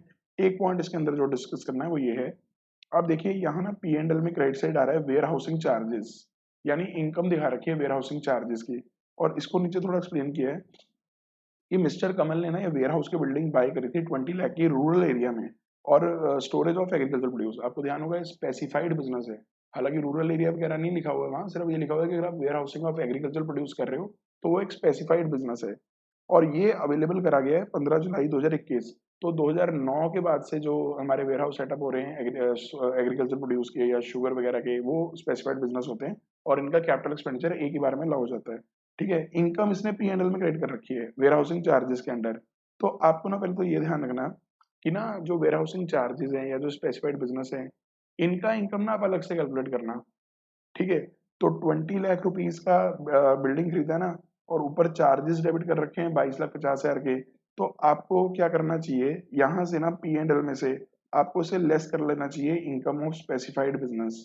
ये 22.5 लाख हमने कर लिया यहाँ से लेस, और यहाँ से हटा के इसकी अलग से यहाँ पे कैलकुलेशन दिखा दी, 22.5 लाख में से 20 लाख रुपीज का बिल्डिंग सारे का सारा कर दिया राइट ऑफ, मतलब सारे का सारा एक ही बार में अलाउ कर दिया। तो ये पॉइंट है कि उसके अंदर अच्छा है कि नॉर्मल बिजनेस से हटा के आपने स्पेसिफाइड बिजनेस की इनकम अलग से दिखानी है, ठीक है। और इसमें मजा भी आएगा क्योंकि जब आप AMT का कैलकुलेशन करोगे तो 35AD वहां भी अलाउ नहीं होता, जब आप 115 BAC का कैलकुलेशन करोगे 35AD वहां भी अलाउ नहीं होता, बल्कि 35AD का जो कैपिटल एक्सपेंडिचर वगैरह आपने अलाउ कर रखा है वो डिसअलाउ होके आप उस पर सिर्फ नॉर्मल डेप्रिसिएशन अलाउ करेंगे, सिर्फ डेप्रिसिएशन अलाउ करेंगे। तो ये बहुत अच्छे अच्छे पॉइंट्स इस क्वेश्चन के अंदर हैं, और 80 GGC वगैरह भी अलाउ नहीं हो पाएगा अगर आप 115 BAC क्लेम करेंगे, ठीक है। तो आप एक बार इसके बारे में पढ़ के देखिएगा, नोट्स तो आप पढ़ लीजिएगा, मोस्टली कवर हो गए हैं। और यहाँ पे इन्होंने कैलकुलेशन करी हुई है रेगुलर प्रोविजंस की, जो बिल्कुल सिंपल आप कर सकते हैं, ठीक है। टोटल इनकम कितनी आई है जिनकी 31,33,000, तो सरचार्ज का पॉइंट नहीं अप्लाई करेगा यहाँ, ठीक है। उसके बाद इन्होंने ये निकाला है AMT। तो AMT कैलकुलेट करते हुए आप ध्यान दें, जो टोटल इनकम रेगुलर प्रोविजंस वाली है उसमें 35AD ऐड बैक कर लिया, और उसमें से सिर्फ डेप अलाउ कर दिया, सिर्फ डेप अलाउ कर दिया। और मजे की बात है एडजस्टेड टोटल इनकम जो आ गई है वो 49,33,000 है, मतलब 50 लाख के बहुत आसपास आ गई थी, और वरना सरचार्ज भी एप्लीकेबल हो जाता है अगर 50 लाख से क्रॉस कर जाती है, क्योंकि AMT के अंदर भी जो AMT का रेट होता है 18.5%, उसमें सरचार्ज भी ऐड करना पड़ता है अगर एप्लीकेबल हो जाए, पर यहाँ सिर्फ सेस ऐड हुआ है 4%, ठीक है। तो राउंड ऑफ वगैरह करके AMT इतना आ गया। तो रेगुलर इनकम टैक्स आया था 782,690, लेकिन AMT आ गया 949,230। तो भाई अभी तक तो ये इसका पलड़ा भारी है कि 949,230 वाला आपको टैक्स पे करना पड़ेगा, लेकिन आप एक चीज और चेक करेंगे 115 BAC, 115 BAC जब आप निकालेंगे तो उस टाइम पे आपका ये नहीं लाओ पाएगा 80 GGC जो आपने यहाँ अलाउ करवा रखा है, वो आप 115 BAC में नहीं लाओ करवा पाएंगे, ठीक है। तो बस इन्होंने क्या करा, GTI उठा ली, GTI में से वो डिडक्शन भी माइनस कर दी 35AD वाली, ठीक है, मतलब ऐड बैक कर ली 35AD वाली, और डेप अलाउ कर दिया कल्ला उसके ऊपर, और GTI में से कुछ भी लेस नहीं करा, क्योंकि ना तो 80 JJAA क्वेश्चन में आ रहा है ना 80 CCD2 आ रहा है, सिर्फ यही दो चीजें अलाउ होती हैं, ठीक है, अगर आप 115 BAC क्लेम कर रहे हो। तो इसमें देखिए 50 लाख से भी आप क्रॉस कर गए, और ये ऐसा क्वेश्चन है जिसमें 115 BAC में सरचार्ज का भी पॉइंट आ गया, ठीक है। तो ये सारा वो स्लैब लगा दिया 115 BAC वाला, और आगे सरचार्ज भी लगा दिया, और मजे की बात है सरचार्ज के साथ साथ इसमें मार्जिनल रिलीफ का भी पॉइंट है। और मार्जिनल रिलीफ कैसे निकालते थे, जो इनकम हमारे पास क्वेश्चन में है ये वाली, इस पे एक तो हमने टैक्स निकाल लिया इंक्लूडिंग सरचार्ज, और इसे हम कंपेयर कर लेंगे 50 लाख वाले इनकम वाले बंदे के साथ कि उस पे कितना टैक्स लग रहा है, विदाउट सरचार्ज होएगा वो ऑब्वियसली, और फिर उनका डिफरेंस ढूंढ लेंगे, और फिर बोलेंगे यार 50 लाख से थोड़ी सी तो इनकम बढ़ी थी, 33,620 की इनकम बढ़ी थी, और आपने टैक्स इतना ज्यादा लगा दिया, तो बाकी हमें रिलीफ दे दो।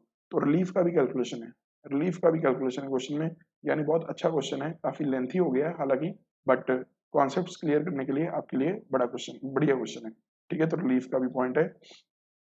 और फाइनली हम क्या कंक्लूड कर रहे हैं कि जो हमारा ये वाला टैक्स आ रहा है, ये तो सर 13,21,000, ये तो सबसे ज्यादा आ गया 115 BAC वाला। तो हमें रेगुलर और AMT में से AMT वाला टैक्स पे करना पड़ेगा, AMT वाला टैक्स पे करना पड़ेगा। और जितना हम रेगुलर से ज्यादा पे करेंगे उसका टैक्स क्रेडिट हम लोग आगे कैरी फॉरवर्ड कर सकते हैं। तो एक बार इस क्वेश्चन को अच्छे से देख लीजिएगा, बहुत प्यारा क्वेश्चन है। ठीक है, अब जो RTP के नवंबर 2022 के दो क्वेश्चन हैं, दोनों क्वेश्चन बहुत ही जबरदस्त, बहुत ही अच्छे और बहुत ही इंपॉर्टेंट। मतलब 15 तो सिंपल है बट 14 अच्छा क्वेश्चन है।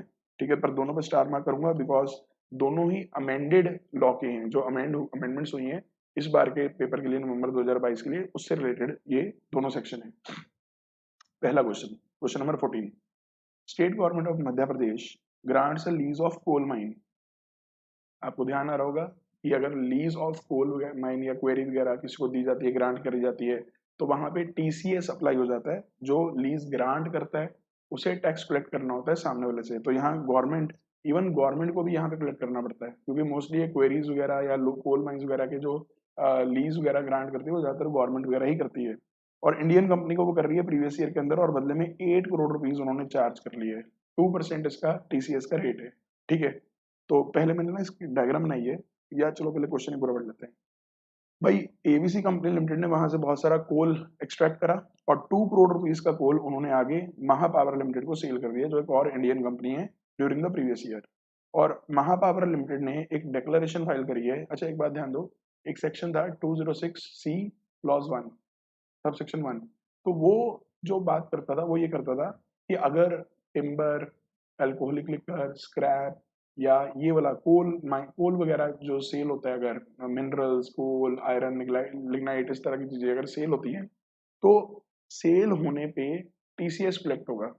ठीक है, तो TCS का रेट था 1% यहाँ पे। ठीक है, पर इसमें एक ना आगे एक 1A करके सबसेक्शन डला हुआ है जो ये बोलता है कि अगर सामने वाला ये डिक्लेरेशन दे दे डुप्लीकेट में कि जो कोल वगैरह खरीदा जा रहा है उसकी तरफ से वो आगे जनरेशन ऑफ पावर या मैन्युफैक्चरिंग ऑफ आर्टिकल्स वगैरह में यूज होगा, तो उस केस में आप TCS कलेक्ट मत करना, जो कि यहाँ पे हो गया है।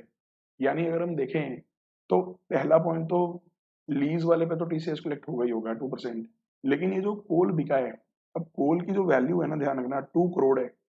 अब यहाँ ये इतनी बड़ी बड़ी जहाँ फिगर्स दे देना, तो माइंड में ना आप एक बात और दौड़ा लेना कि 50 लाख से ऊपर के अगर गुड्स बिकते हैं तो एक नया सेक्शन TDS वाला 194Q वाला भी लग जाता है, और एक TCS का भी सेक्शन है 206C1H। तो मतलब काफी सारे सेक्शन यहाँ दिमाग में आ रहे हैं, और दिमाग में और भी आएंगे क्योंकि टर्नओवर भी जो दे रखी है ना दोनों कंपनीज की, वो 10 करोड़ से क्रॉस कर रही है। तो जो ये सेक्शन है हमारे 194Q या 1H वाला, जो 206C1H वाला जो सेक्शन है, तो ये सेक्शंस तभी अप्लाई करते थे अगर बायर सेलर जो ट्रांजेक्शन एंटर कर रहे हैं उनका टर्नओवर प्रीसीडिंग ईयर में 10 करोड़ से क्रॉस कर रहा है। ठीक है, तो वो यहाँ हो रहा है। तो अब क्वेश्चन में यही पूछा है TDS TCS, बताओ भाई क्या लग रहा है क्या नहीं लग रहा है, सारा बताइए। तो देखिए एक एक करके आंसर को ध्यान से पढ़ते हैं। सबसे पहले तो उन्होंने ये बताया कि 206C1C ये बात करता है TCS 2% लीज माइन वगैरह पे, जो मैंने आपको बता दिया 8 करोड़ का 2%। तो ये तो हो गया, ये तो 16 लाख रुपया TCS कलेक्ट करेगा ही करेगा। और यहाँ पे पार्टीज देख लीजिए क्या क्या है। एक तो मध्य प्रदेश गवर्नमेंट है, ये जो पहली ट्रांजेक्शन है ना इस पे तो TCS लग गया 2%, इस पे तो TCS लग गया 2%। बात तो अब ये वाली ट्रांजेक्शन की करनी है, क्योंकि महापावर लिमिटेड जो है, जो बायर है जिसने ये कोल बाय करा है, उसने ये डिक्लेरेशन दी है कि हम मैन्युफैक्चरिंग में यूज करेंगे। अगर ये मैन्युफैक्चरिंग में यूज करेंगे तो जो सबसे पहला सेक्शन माइंड में आता है 206C1, जो कोल, अल्कोहलिक लिकर, स्क्रैप, टिम्बर, इन सब पे लगता है, वो तो अप्लाई होगा नहीं।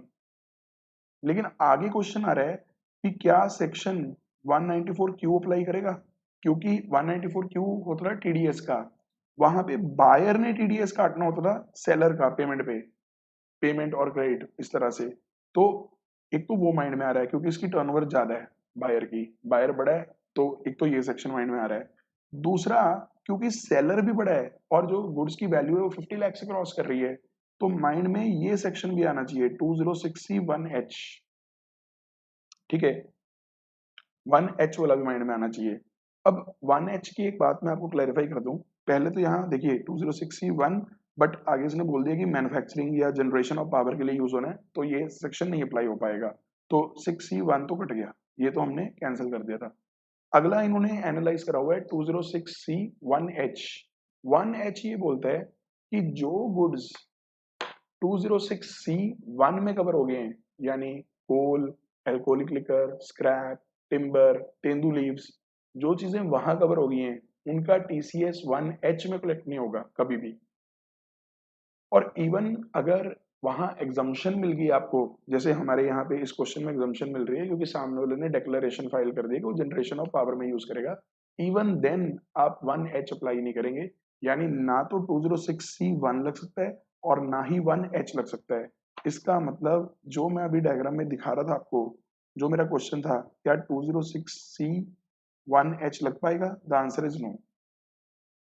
जिसको छूट 1 ने दे दी उसको 1H ने भी दे दी, आप ये समझ लीजिए। लेकिन अभी भी एक चीज दिमाग में चल रही है, सर क्या सेक्शन 194 क्यों अप्लाई हो सकता है यहाँ TDS का? क्या हम बायर को बोल सकते हैं कि TDS काट? तो 194 क्यों देखो क्या बोलता है कि बायर जी, अगर आप 50 लाख से ऊपर की वैल्यू का सामान खरीद के उसकी पेमेंट वगैरह कर रहे हो किसी रेजिडेंट को, और उसके ऊपर आप TDS काट लीजिएगा 50 लाख से ऊपर वाली वैल्यू पे 0.1%। लेकिन ये प्रोविजंस आपको वहां लगाने की जरूरत नहीं है जहां TCS कलेक्ट हो गया 206C में, पूरे 206C में, पर 1H छोड़ के। मतलब अगर 1H में भी ट्रांजैक्शन कवर हो रही है फिर तो आप यहीं पे कवर कीजिए 194Q में।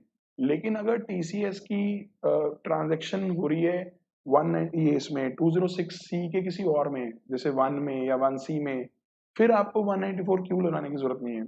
अब यहाँ प्रॉब्लम क्या है इस क्वेश्चन में, 206C के जो बाकी के हैं ये ना 1 में ना 1H में कहीं नहीं कवर हो रहा TCS। खैर 1H में तो हो भी रहा होता तो भी हम उसकी इज्जत ना करते, हम बोल देते 194Q में TDS कटेगा। बट क्योंकि यहाँ 206C में भी TCS एप्लीकेबल नहीं हो रहा, तो 194Q कहेगा भाई अगर मेरे 194Q ने आपको छोड़, उसे 206C ने आपको छोड़ भी दिया, मैं नहीं छोड़ सकता आपको। तो यहाँ देखिए, क्योंकि बायर बड़ा है, 10 करोड़ से ज्यादा वैल्यू वाला है टर्नओवर जिसकी है, तो इसलिए जो बायर है यानी कि महापावर लिमिटेड, ठीक है, सबसे राइट साइड में जो टेबल में आ रही है, तो इसने जब पेमेंट करनी है ABC कंपनी लिमिटेड को, तो इन्होंने भले ही TCS तो यहाँ अप्लाई नहीं करेगा, बता ही दिया, पर वो अप्लाई कर जाएगा, TDS अप्लाई कर जाएगा। 2 करोड़ की पेमेंट थी, तो 2 करोड़ से ऊपर वाली जो वैल्यू है, 5 लाख से 50 लाख से जो ऊपर वाली वैल्यू है यानी कि 1.5 करोड़, उसके ऊपर TDS की प्रोविजन आ जाएंगी 0.1%। तो काफी इंपॉर्टेंट क्वेश्चन है ये इस बार के लिए, तो मैं जरूर कहूंगा कि एक बार अच्छे से पढ़ लीजिएगा, साथ में प्रोविजंस भी रख लीजिएगा अपने सामने दोबारा रिवाइज करके, उसके बाद इस क्वेश्चन को करिए तो और बढ़िया है। ठीक है, अगला क्वेश्चन जो है ना, ये क्वेश्चन भी इंपॉर्टेंट रहेगा एग्जाम के लिए क्योंकि ये भी अमेंडमेंट में से है। मिस्टर विकास एक रेजिडेंट है 80 ईयर्स के, और इनकी हाउस प्रॉपर्टी है मुंबई में, और इनको रेंटल इनकम आ रही है 50,000 पर मंथ, यानी कि 6 लाख पूरे साल की, और शुरू से आ रही है पूरे साल में, और इनकी और कोई सोर्स ऑफ इनकम नहीं है। आपसे ये पूछा है कि क्या इनको रिटर्न ऑफ इनकम फाइल करनी है, तो आपको ध्यान होगा हमारे एक्ट में कुछ लोगों को बता रखा है कि आपको रिटर्न फाइल करनी है, जैसे कंपनी को करनी है, फर्म को करनी है return file, any other person को भी करनी पड़ती है अगर उसकी जो टोटल इनकम है डिडक्शन से पहले और 54 वाली कुछ एग्जाम्पशंस का इफेक्ट लेने से पहले अगर वो एग्जाम्पशन लिमिट से क्रॉस कर रही होती है तो उनको भी रिटर्न फाइल करनी पड़ती है। इसके अलावा कुछ ऐसे लोग जिनका बेनिफिशियल ओनरशिप होती है, जिनके पास इंडिया के बाहर वाले एसेट्स में, ठीक है, या उनकी साइनिंग अथॉरिटी होती है किसी बैंक में जो इंडिया के बाहर लोकेटेड है, तो ऐसे लोगों को भी रिटर्न फाइल करनी पड़ती है। अब इसके अलावा कुछ लोग ऐसे भी थे जो इलेक्ट्रिसिटी ज्यादा कंज्यूम करते थे या फॉरेन ट्रैवल पर खर्चा बहुत करते थे, उनको भी रिटर्न फाइल करनी पड़ती थी चाहे उनकी इनकम जो मर्जी हो। तो फाइनेंस ये जो रिटर्न का सेक्शन था उसमें ना एक पॉइंट और था, एक क्लॉज था जो ये बोलता था कि हम प्रिस्क्राइब भी कर सकते हैं कुछ और लोगों को जिनको रिटर्न फाइल करनी पड़ेगी चाहे वो कहीं और कवर नहीं हो रहे रिटर्न फाइलिंग के सेक्शन में। तो इस चीज को ध्यान रखते हुए अभी 2022 में एक नोटिफिकेशन आई थी जिसमें इन्होंने एक पॉइंट ये कवर किया था कि अगर आप एक रेजिडेंट हैं 60 ईयर्स और मोर के, और भले ही आपकी इनकम वगैरह ज्यादा नहीं बन रही है लेकिन आपका TDS और TCS मिलाकर 50,000 रुपीज से ज्यादा का कट रहा है, तो भी आपको रिटर्न फाइलिंग करनी पड़ेगी चाहे आपकी इनकम वगैरह कम है, एग्जाम्पशन लिमिट से कम है, या आपका कोई साइनिंग अथॉरिटी नहीं है इंडिया के बाहर किसी बैंक में, ना आपका बेनिफिशियल इंटरेस्ट है कहीं पे, ना बेनिफिशियल ओनर हो आप एसेट के कहीं बाहर, तो फिर भी आपको रिटर्न फाइल करनी पड़ेगी। ठीक है, तो यहाँ आप देखिए क्योंकि 6 लाख का रेंट है, तो 6 लाख 2,40,000 से ज्यादा हो गया। और कंपनी पेमेंट कर रही है, आप देखिए, क्योंकि ये पेमेंट ये रेंट पे चढ़ा रखे कंपनी को, तो कंपनी तो टीडीएस काटेगी ना इंडिविजुअल का भी। और अगर आप सोचो 6 लाख का रेंट वो पे कर रही है, तो 10% टीडीएस काट के वो तो 60,000 रुपीज का टीडीएस काट लेंगे। और एक बार हम एक चीज और देख लेते हैं, अगर इनकी 50,000 पर मंथ का रेंटल इनकम है तो 6 लाख रुपया का रेंटल हो गया, तो सर वैसे ही ये तो एग्जम्पशन लिमिट से ऊपर है नहीं। 6 लाख का रेंटल इनकम है, 30% स्टैंडर्ड डिडक्शन भी दोगे, तो 6 लाख में से 180 जब आप माइनस करोगे तो ये आएगा 420। और क्योंकि ये अंकल 80 ईयर्स के हैं, क्योंकि ये अंकल 80 ईयर्स के हैं, तो इनके ऊपर तो जो एग्जामिशन लिमिट लगेगी वो 5 लाख वाली लगेगी। और इनकी तो जो इनकम आ रही है टोटल इनकम वो सिर्फ 4,20,000 की आ रही है। तो अंकल तो ये कहेंगे ना कि मेरी तो रिटर्न फाइलिंग की ऑब्लिगेशन ही नहीं है, क्योंकि मैं एग्जामिशन लिमिट से क्रॉस नहीं कर रहा। तो अभी तक ये अंकल सही कह रहे थे 2022 से पहले, लेकिन अमेंडमेंट के बाद अभी अंकल जी को भी रिटर्न फाइल करनी पड़ेगी, क्योंकि इनका टीडीएस जो कटा है वो 50,000 रुपीज से ज्यादा का कटा है। और इसमें एक बार ध्यान रखिएगा, आरटीपी ने आंसर में नोट लिखा है कि हम ये एज्यूम कर रहे हैं कि जो मिस्टर विकास हैं, इन्होंने डिपार्टमेंट में अप्लाई नहीं करा है सर्टिफिकेट के लिए सेक्शन 197 वाला, जो ये बोलता था कि आप कम रेट ऑफ टीडीएस कटवा लो या टीडीएस कटवा ही ना, क्योंकि आपकी इनकम नहीं बनती, आप असेसिंग ऑफिसर से सर्टिफिकेट ले सकते थे पेयर के नाम पे कि पेयर मेरा टीडीएस ना काटे। और ना ही ये 197A में सेल्फ डिक्लेरेशन वगैरह दे रहे हैं, क्योंकि अगर ऐसा वो कर रहे हैं तो उनका टीडीएस वगैरह नहीं कट रहा होगा, और अगर वो नहीं कट रहा होगा फिर आप इस क्लॉज में कवर नहीं हो पाएंगे रिटर्न फाइलिंग वाले। तो फटाफट से एक बार इसका आंसर पढ़ लीजिएगा कि क्लॉज 7 में ये नोटिफिकेशन है 21 अप्रैल 2022 की। बल्कि आई से कि इस नोटिफिकेशन को अच्छे से ही पढ़ लेना, क्योंकि इसमें और भी कई सर्कमस्टांस हैं जिसकी वजह से आपको रिटर्न फाइलिंग करनी पड़ सकती है, चाहे आप कहीं और कवर नहीं भी हो रहे थे। ठीक है, तो ये कहाँ दे रखी है, जो आरटीपी है, आरटीपी के स्टार्टिंग में ही एक सेक्शन बना रखा है जहाँ पे अमेंडमेंट्स दे रखी है उन्होंने, मतलब एक लिंक दे रखा है एक्चुअल में। तो उस लिंक पे आप क्लिक करते हैं जैसे ही, तो सीधा एक पेज खुलता है, उसके अंदर आपको ये पॉइंट मिल जाएगा। ठीक है, तो उम्मीद है कि आपका ये आरटीपी इनकम टैक्स वाला पोर्शन अच्छे से तैयार हो गया होगा और आप इसको अच्छे से प्रैक्टिस कर लेंगे। All the best.